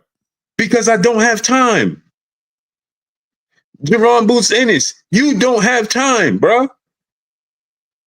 Because the clock is ticking, because the fight is behind you. You are in no man's land. Let me tell you what I mean by that, Clay. He's in between the Errol Spence, Terrence Crawford, Sean Porter era, and right ahead of the Devin Haney, Shakur Stevenson era by age.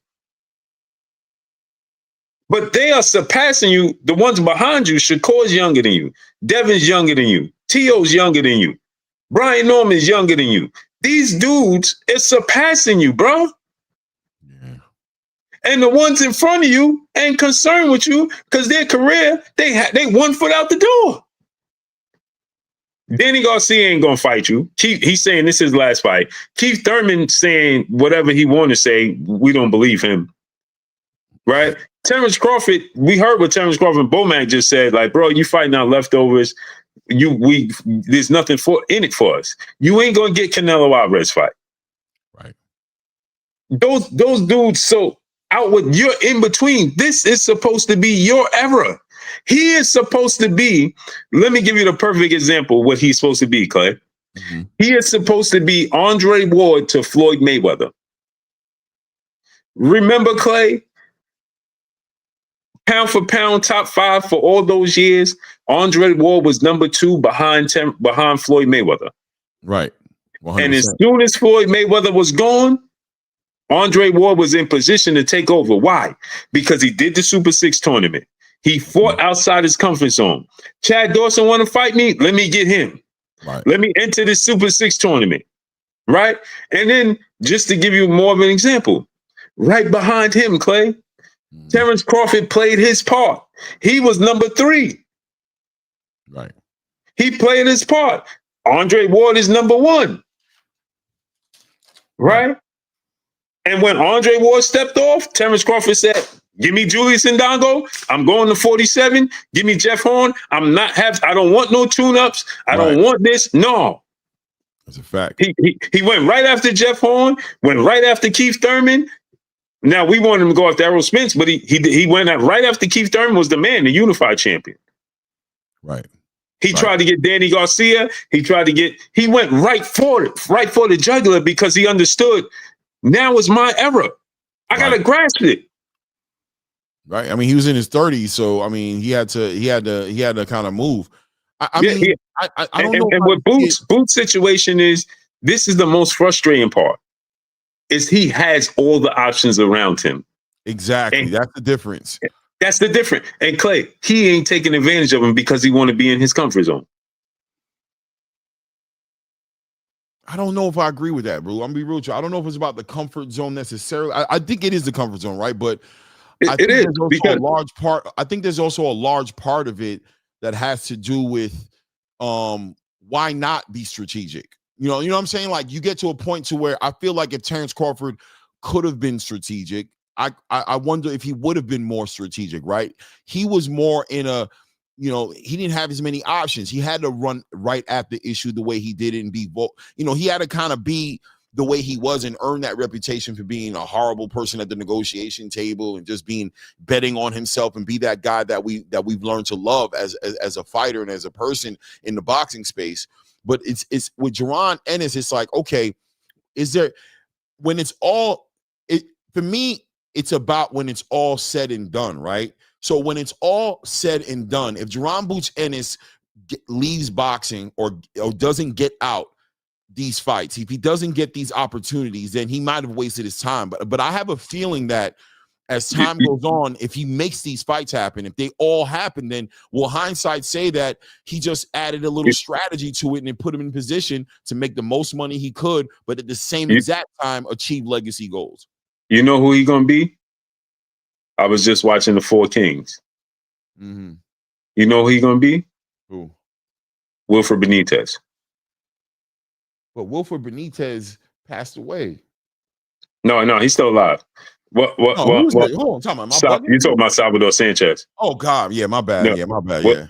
No, Wilfred Benitez don't get considered in the conversation in the same breath with the Four Kings because he was too comfortable living the lifestyle he was living and not pressing the gas. Mm-hmm. Because he should be in the same conversation, right? But he's not. So he's do you feel like he's not going to get these fights? No, he's going to get them, but by the time he gets them, so what I'm saying is, Shakur gets Tio fight and beats Tio. Mm. Devin beats Brian Norman. We hypothetically speaking, we don't know, right? Those are good fights. Right. Devin beats Brian Norman. Shakur they ain't never going to relinquish those positions unless they get knocked out or lose. Because of the things they already done. He's playing catch up. And those are big fights for us at 154. Mm-hmm. Those are not commercial fights. Keep in mind, Clay, he don't have a commercial fighter. His biggest commercial fight right now is Virgil Ortiz. Bakram, we know Bakram as hardcore boxing fans. The world don't know who Bakram is. Right. We know who it is. The world, okay, we can say Sebastian Fundora because he's no disrespect to Sebastian Fundora. I kind of hate saying this, but it's the truth. He's like a sideshow, right? Because he's 6'6", with an 80-inch arm. He's southpaw fighting at 154 pounds. He's almost like almost like a YouTube fight for some of these fighters, even though it's like that. It's like weird. It's a spectacle. He's a spectacle. There it is. He's a spectacle. These super chats, because I know they mad. Okay. Alan Land, great work, Clay. Salute, Alan. I appreciate you, family. And Sam from Jersey says, do y'all really see Jaron Ennis cleaning out the 154 division? I don't know if you want to speak on it. I think that's going to be an uphill battle. I'm not going to lie to you. It's going to be an uphill battle because, I mean, I look, Jaron Ennis made the weight. And to be, I want to be fair. He looked great at the weigh-in, right? Like at the ceremonial weigh-in. I thought he looked great, but the week getting up to it, it was like, but I mean, I think you put a video out about it to say that, all these fighters are cutting weight, and that could be just their look. So, but I still question, it's a journey. We're talking about 4-5 fights in that division. Optimistically for him to achieve that goal. Does he last? Does he last 3 more years? 2.5 more years? That's another thing, Clay. Let's take this into consideration. Right. There's no big names at 60. Not yet. I got my own little that we feel like will blossom into that. But I think we got 154 pounders that are going to end up at 160. Right, but again, none of these dudes are commercial fighters. So, explain to me in comparison the commercial value of fighters in comparison to the accolades and the legacy of becoming an undisputed champion, no matter who the fighter is. In a time where to give you a perfect example, Marvin Hagler, his career compared to Sugar Ray Leonard and Tommy Hearns. Okay. Right? He never had, they are his commercial fighters, right? 100%. Where they had commercial fighters within themselves and outside of him. Mm-hmm. Right? When we talk 4 kings, the first thing you say is Sugar Ray Leonard and Tommy Hearns. He's like the 3rd or 4th person. Right. Because he never had that commercial crossover. We all know now, me and you know, and pretty sure the people in the comments, that he got robbed, and you know what I'm saying, just things happened in his career. Unfortunate, the late great Marvin Hagler, but he just never had that commercial fighter. Like Terrence Crawford has Errol Spence and Canelo Alvarez and Sean Porter, right? Those guys are commercial fighters, right? So who would be Jaron Boots Ennis's commercial fighters? And that's the thing. Right now, he has to get active vocally and force the Fundora fight. Right? What about Virgil? Is Virgil a commercial fight for him right now? Yeah. Remember I said that's the only Virgil is number 1, right? Right. But you because they've been linked together since 47. 100%. But even Virgil hasn't done anything yet. Solid fights, but he's never been a world champion. Right. And even if you fight him and beat him now, he's not a world champion. Right. So, but what I'm saying is Boots has to step on the gas vocally to collect these belts. Like right now, don't know if you saw, but Bakram immediately responded. I'm ready right now. What we doing? Right. Bakram tied up a little bit too, though, but I think, Blue, are the fights going to happen? Are these commercial fights that you're talking about? I hope so, because we thought they was going to happen at 47 and it didn't. Why did we think they were going to happen at 47? Because I didn't think they were going to happen at 47. I was pushing for him to lead the division. I'm not going to lie to you. I'm like, get out of there. They're not fighting you, bro. You're killing yourself to make the weight. These guys ain't fighting you, dude. You need to get up out the division. I was one of those guys, right? So, but he ended up grabbing one. But remember, at 47, he allowed. And what I'm speaking to is the business part, right? Mm. When you allow the business, you can't be comfortable and allow the business. You once you realize I could have had the fight with Terrence Crawford. You could have had the fight with Terrence Crawford, bro. Mm-hmm. Okay, cool. That didn't happen. Then Eddie Hearn is telling these fantastic stories about all these fighters ducking, and then all of them tell the same story. Mario Barrios, Stanionis, and Brian Norman. Mm-hmm. Mm-hmm. And you wasn't aware of this. Right. Now Virgil is saying something completely different than what your team is saying. It just sounds bizarre. I signed my portion. Virgil and his father's like, bro, what portion? We didn't even sit down and have a conversation. So what about the conversation that Eddie Hearn is proposing happened with him, Eric Gomez, Oscar De La Hoya, high-ranking executives at DAZN, and saying that this legitimately happened?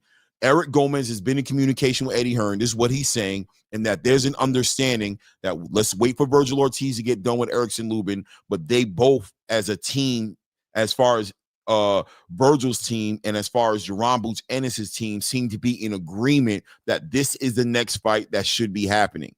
And that's what I'm speaking to, right?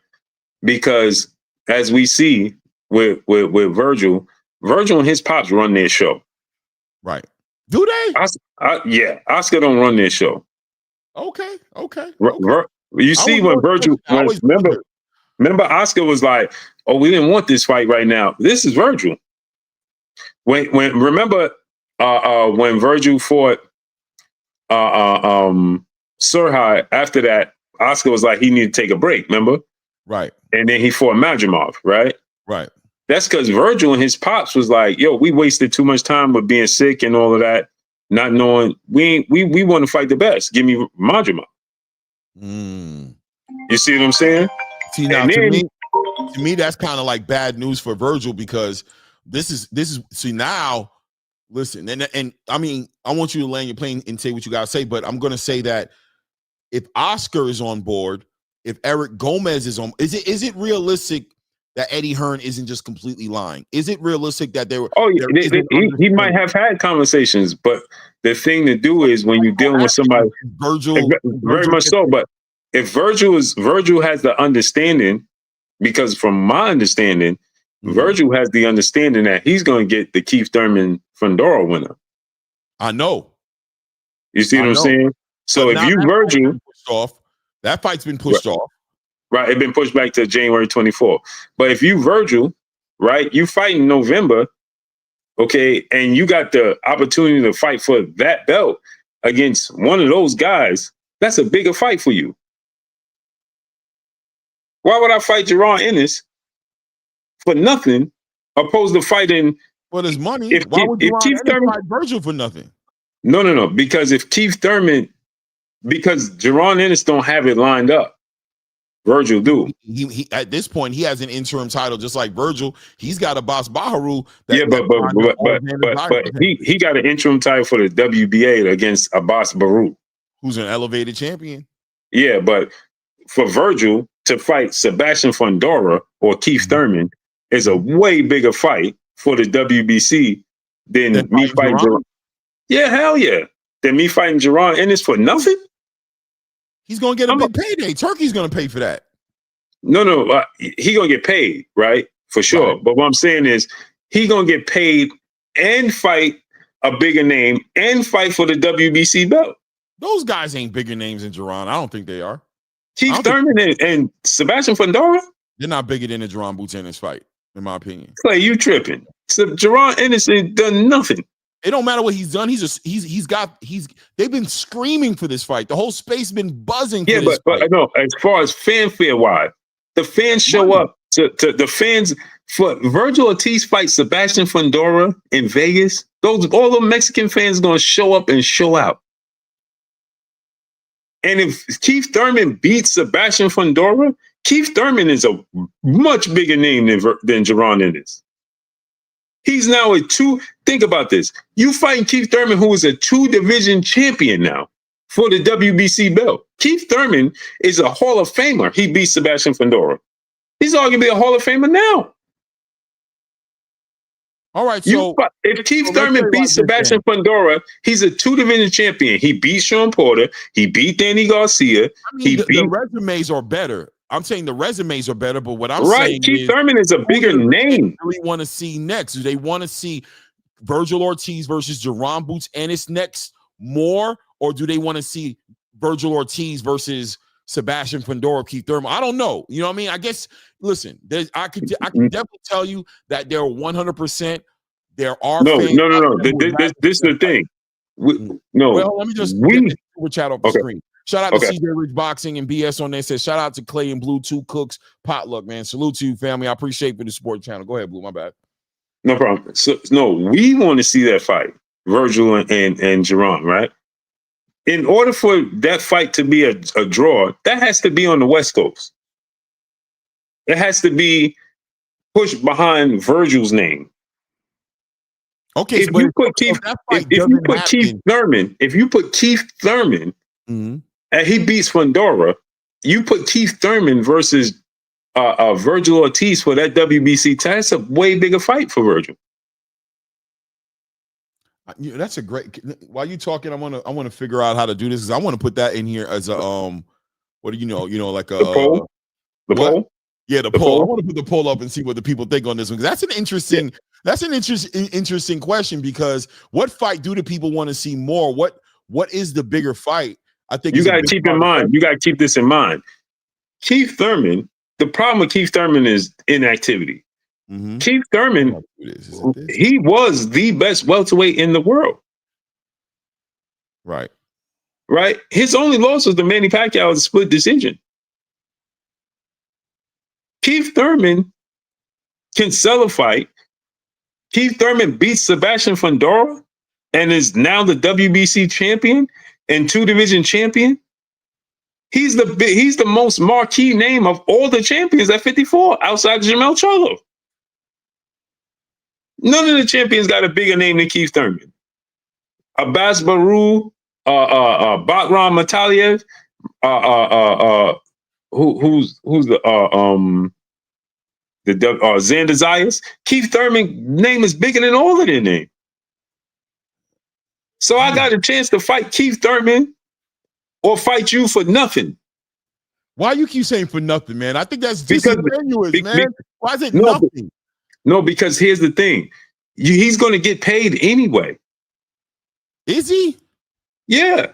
Is he going to get a turkey bag? With just Turkey will put on, hell yeah. Remember, Keith Thurman just said that Turkey offered him to be on Riyadh season. He just didn't want to be on Devin Haney and David Benavidez undercard. So Turkey already showed interest. Mm-hmm. So if Turkey can make a fight with Virgil and Keith Thurman in Riyadh season for the WBC title, he's going to do it. And Keith is going to do it because the money is going to be there.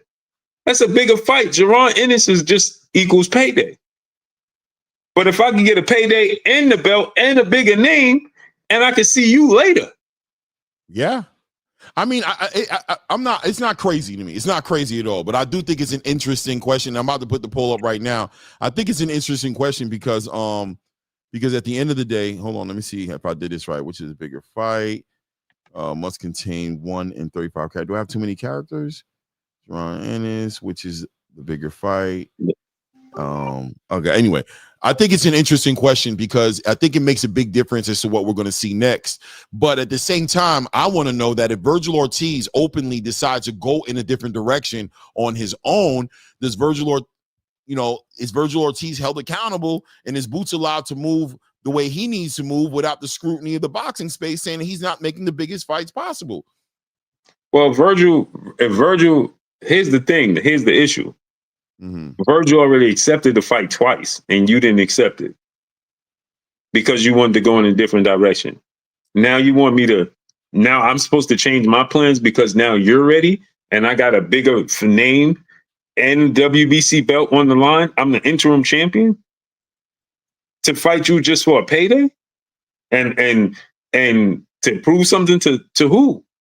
Because Keith Thurman and Sebastian Fundora, especially Sebastian Fundora, beats Keith Thurman, which I think he will, right? If Sebastian Fundora beats Keith Thurman, we can't say like Boots is a tougher fight than Sebastian Fundora.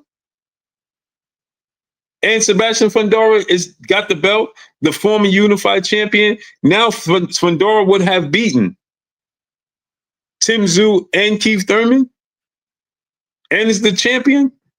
And I could fight him Mexico versus Mexico for the WBC belt. And Turkey will pay for that too. Because remember,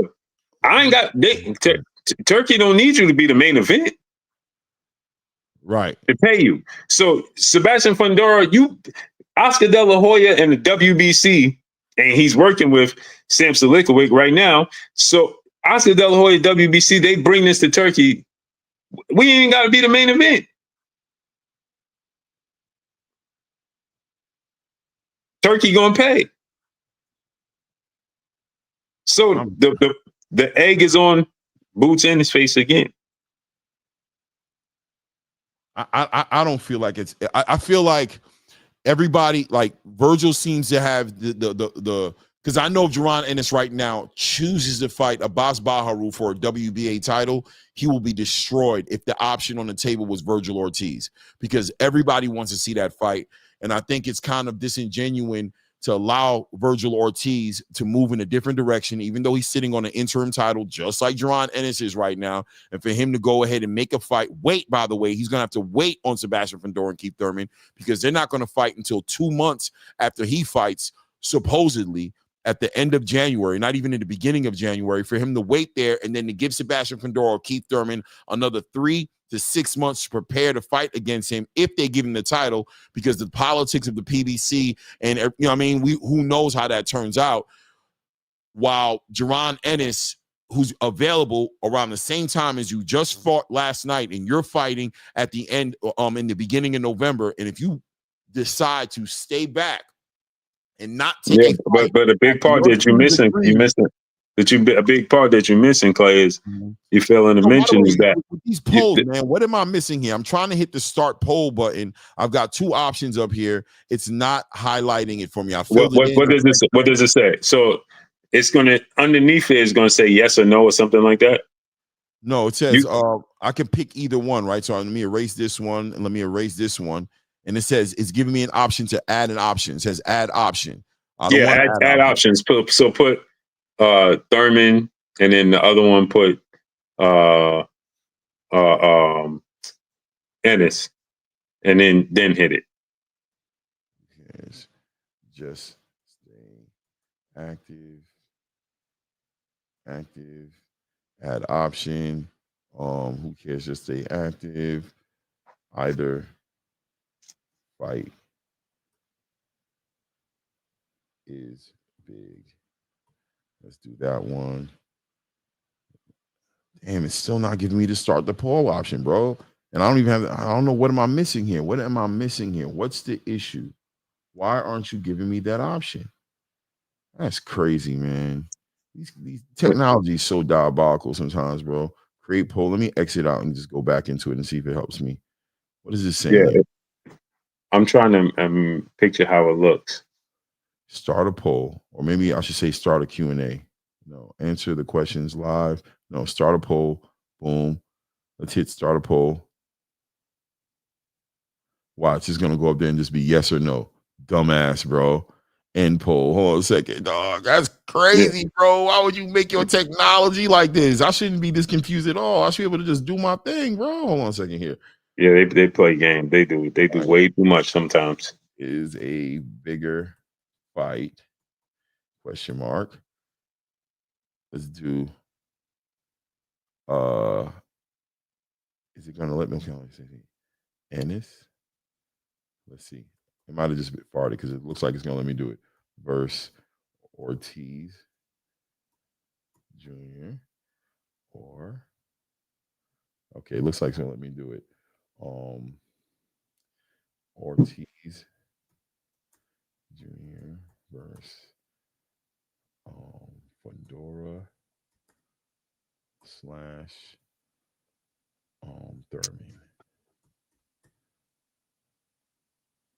Oh my God, bro.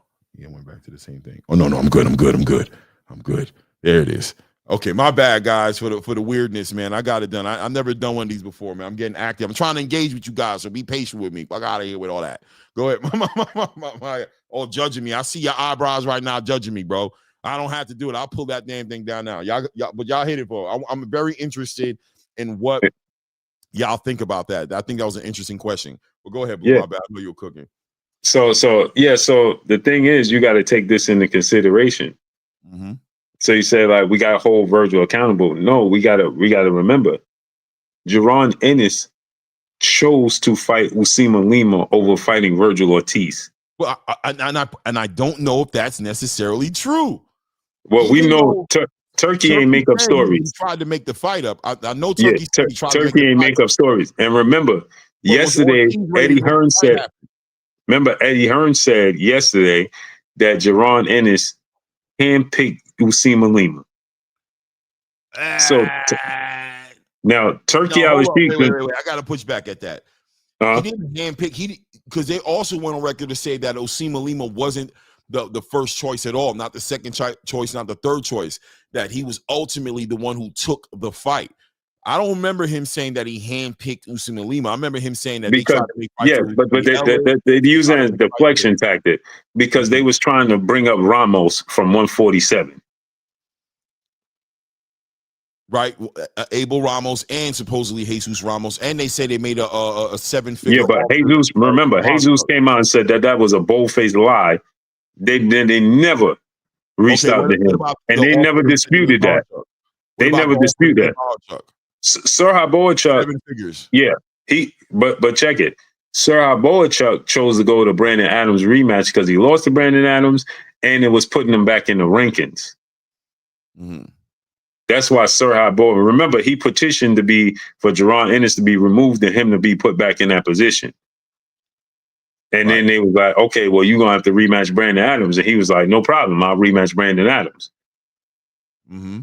So it's they're using smoke, you know what I'm saying, to deflect. Yeah,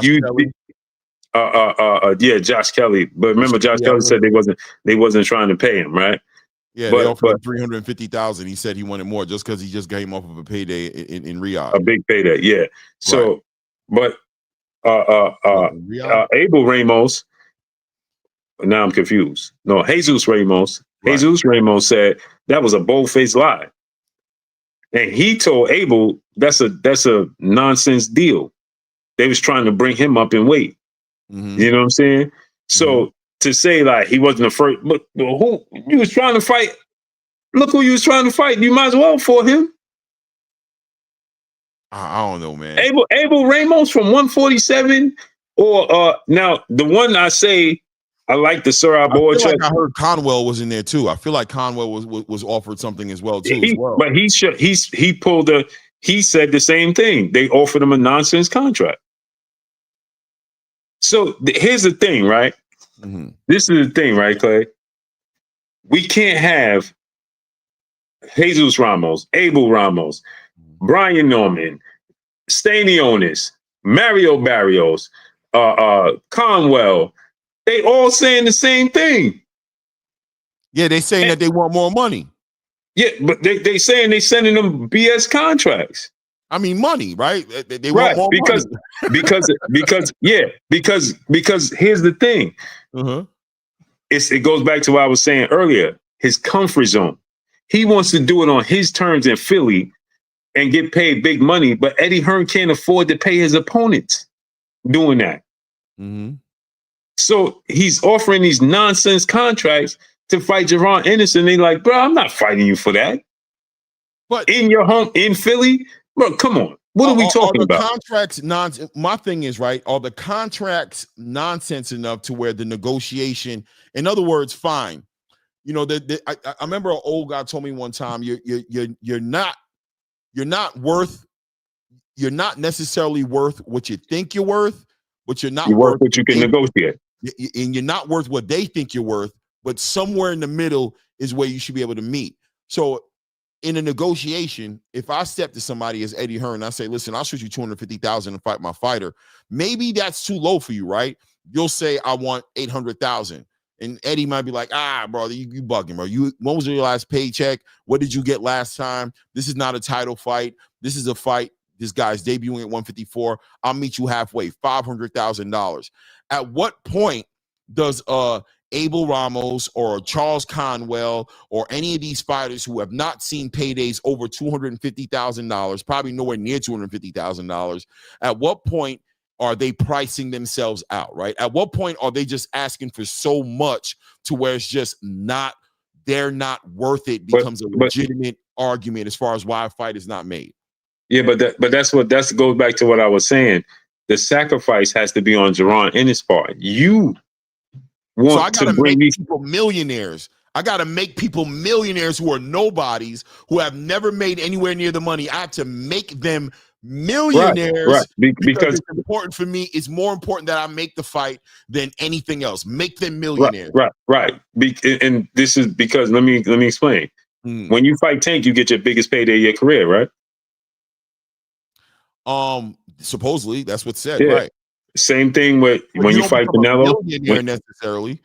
No, he makes them millionaires. So it's the same thing when you fight Canelo. Same thing when you fought Oscar. Same thing when you fought Floyd. Right? Mm-hmm. You're gonna get your biggest opportunities, right? Right. I mean, biggest opportunity is one thing, but I don't know. Because if you want like me, 500,000 may be your biggest payday. I mean, if 250,000 is your biggest payday, 500,000 is your biggest payday. But you want me, but Clay, you got to take into consideration. You want me to concede to you and come to your backyard and fight you on top of it. I mean, I hear you. So if you want me to do all that, and I got other options because Jesus Ramos has other options. Yo, Isaac Cruz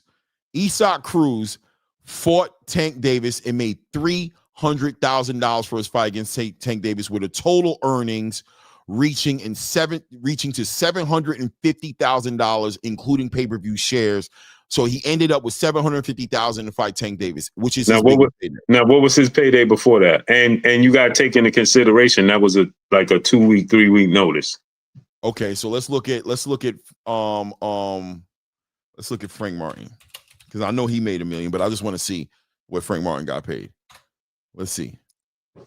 Frank Martin got a guaranteed $500,000 to pay to fight against Tank Davis. He walked away with a potential payout of $1.5 million to fight Tank Davis. So he accepted the $500,000 because he got pay-per-view back-end money. They are offering 250. They're offering 250,000 with nothing else. Let's see here. There's a difference. Davis, wait. Davis earned this with an expected total amount. Hold on a second. Baby, give me one of my waters.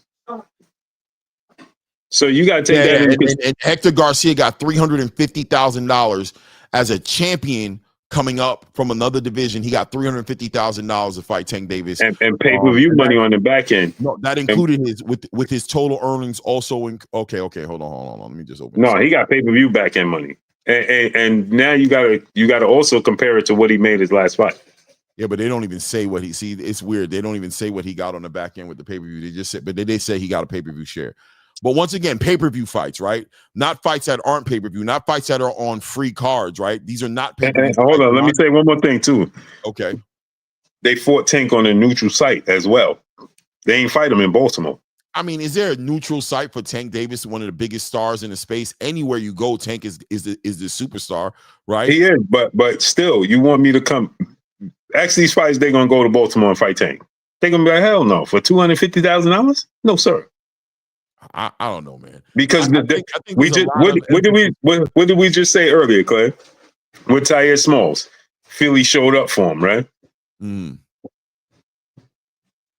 Yeah, I think at the end of the day, man, that's fine that these fighters feel the way they want to feel and they have justified reasons. And I'm just gonna be honest, they have justified reasons to price themselves out of fights with Jaron Boots Ennis, because at the end of the day, just technically speaking, just on the definition of the word, if I offer you money, if right now I come to buy your car and I say, bro, I got 10 grand on your car, right? And you go, yo, nah, man, I need 50K for it, right?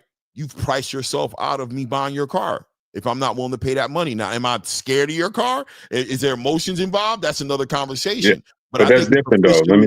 It's an understanding that if you're not accepting the offer or a reasonable counter offer that makes sense in comparison to, and shout out to Brian Norman Jr. and Sr. Brian Norman Sr. is my guy. I love talking to him. We talk multiple times. That's my guy. He's probably watching this right now. Get ready to be like, don't make me hit that link and come up there and get in your ass, Clay. But at the end of the day, if the offer goes up as high as 1.7 million and $2 million is the reason the fight doesn't happen, by definition, I'm comfortable saying that you've priced yourself out of that fight. Right? I'm not saying there's fear involved. I'm not saying that you're scared to fight Boots or that is another reason. That's all between you and God as to the reasons there. I'll take it for the reason that you believe it's worth $2 million. But if the offer gets up that high, from a beginning offer of 750,000 to get up that high, and we still can't come to an agreement, by definition, it's a price out. And I think at some point, these fighters should be held accountable, and not like they're in trouble or something like that, but Boots should get the credit at some point for trying to make fights that no, Boots, he can't get credit because he can't get credit. And here's why he can't get credit: because he wants to sit comfortable.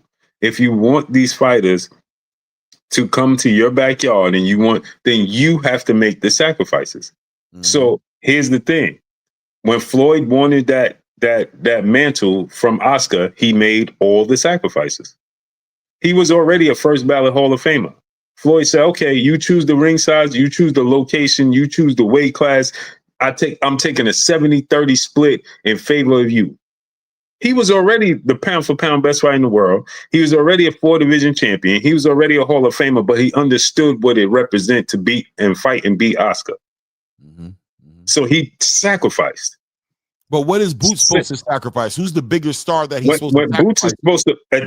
That's why I'm going back to my payday. That's why I'm going back. That's why I'm going, because he don't represent the payday. He didn't reach that status. But you want that. You want the status. So you got to make the sacrifice. So what I'm saying is this: he at those points in times is when Boots supposed to say, "This is what they asked for extra 200,000. Eddie, give them the 200,000, not mine." He did that with Stanionis for sure. He did it with Stanionis, right? Right. So why not? Why you ain't do it with Brian Norman? You understand? Like, why do we have to go through this song and dance only to get to Stanionis? Because guess what? Every fighter around the world is going to feel the same way. Universally, it don't matter who it is. Wait 1 second. Let me just read this. Also, I want to ask you to do me a favor. I want to close this out and open up another one because I want 2 hours so I can do my shorts. Out of this real quick. So I'm going to do it and open back up. Are you okay with that? You can rock with me? Yeah, for sure. All right, I'm going to close out and send you a new link. Shout out to Alan Land for the $5. Boots is big in the Northeast. He's just local. Guys, look out for the clip. I'm going to put it right back up. It'll take me less than 5 minutes to do it. By the way, Blue, the room is saying Ennis Ortiz Jr. is the bigger fight so far, at least. Yeah, but because they're not talking about business. They're just talking about the fight.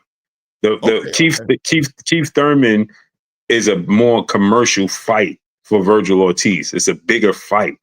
Okay, let me bring it right back, bro. Let me close this out because we about to hit that 2 hour mark, and then I'm gonna have to do it myself. I won't be able to use the AI. So we'll be right back on, guys. Salute to everybody in the building. Stand by for another link. Talk to you soon.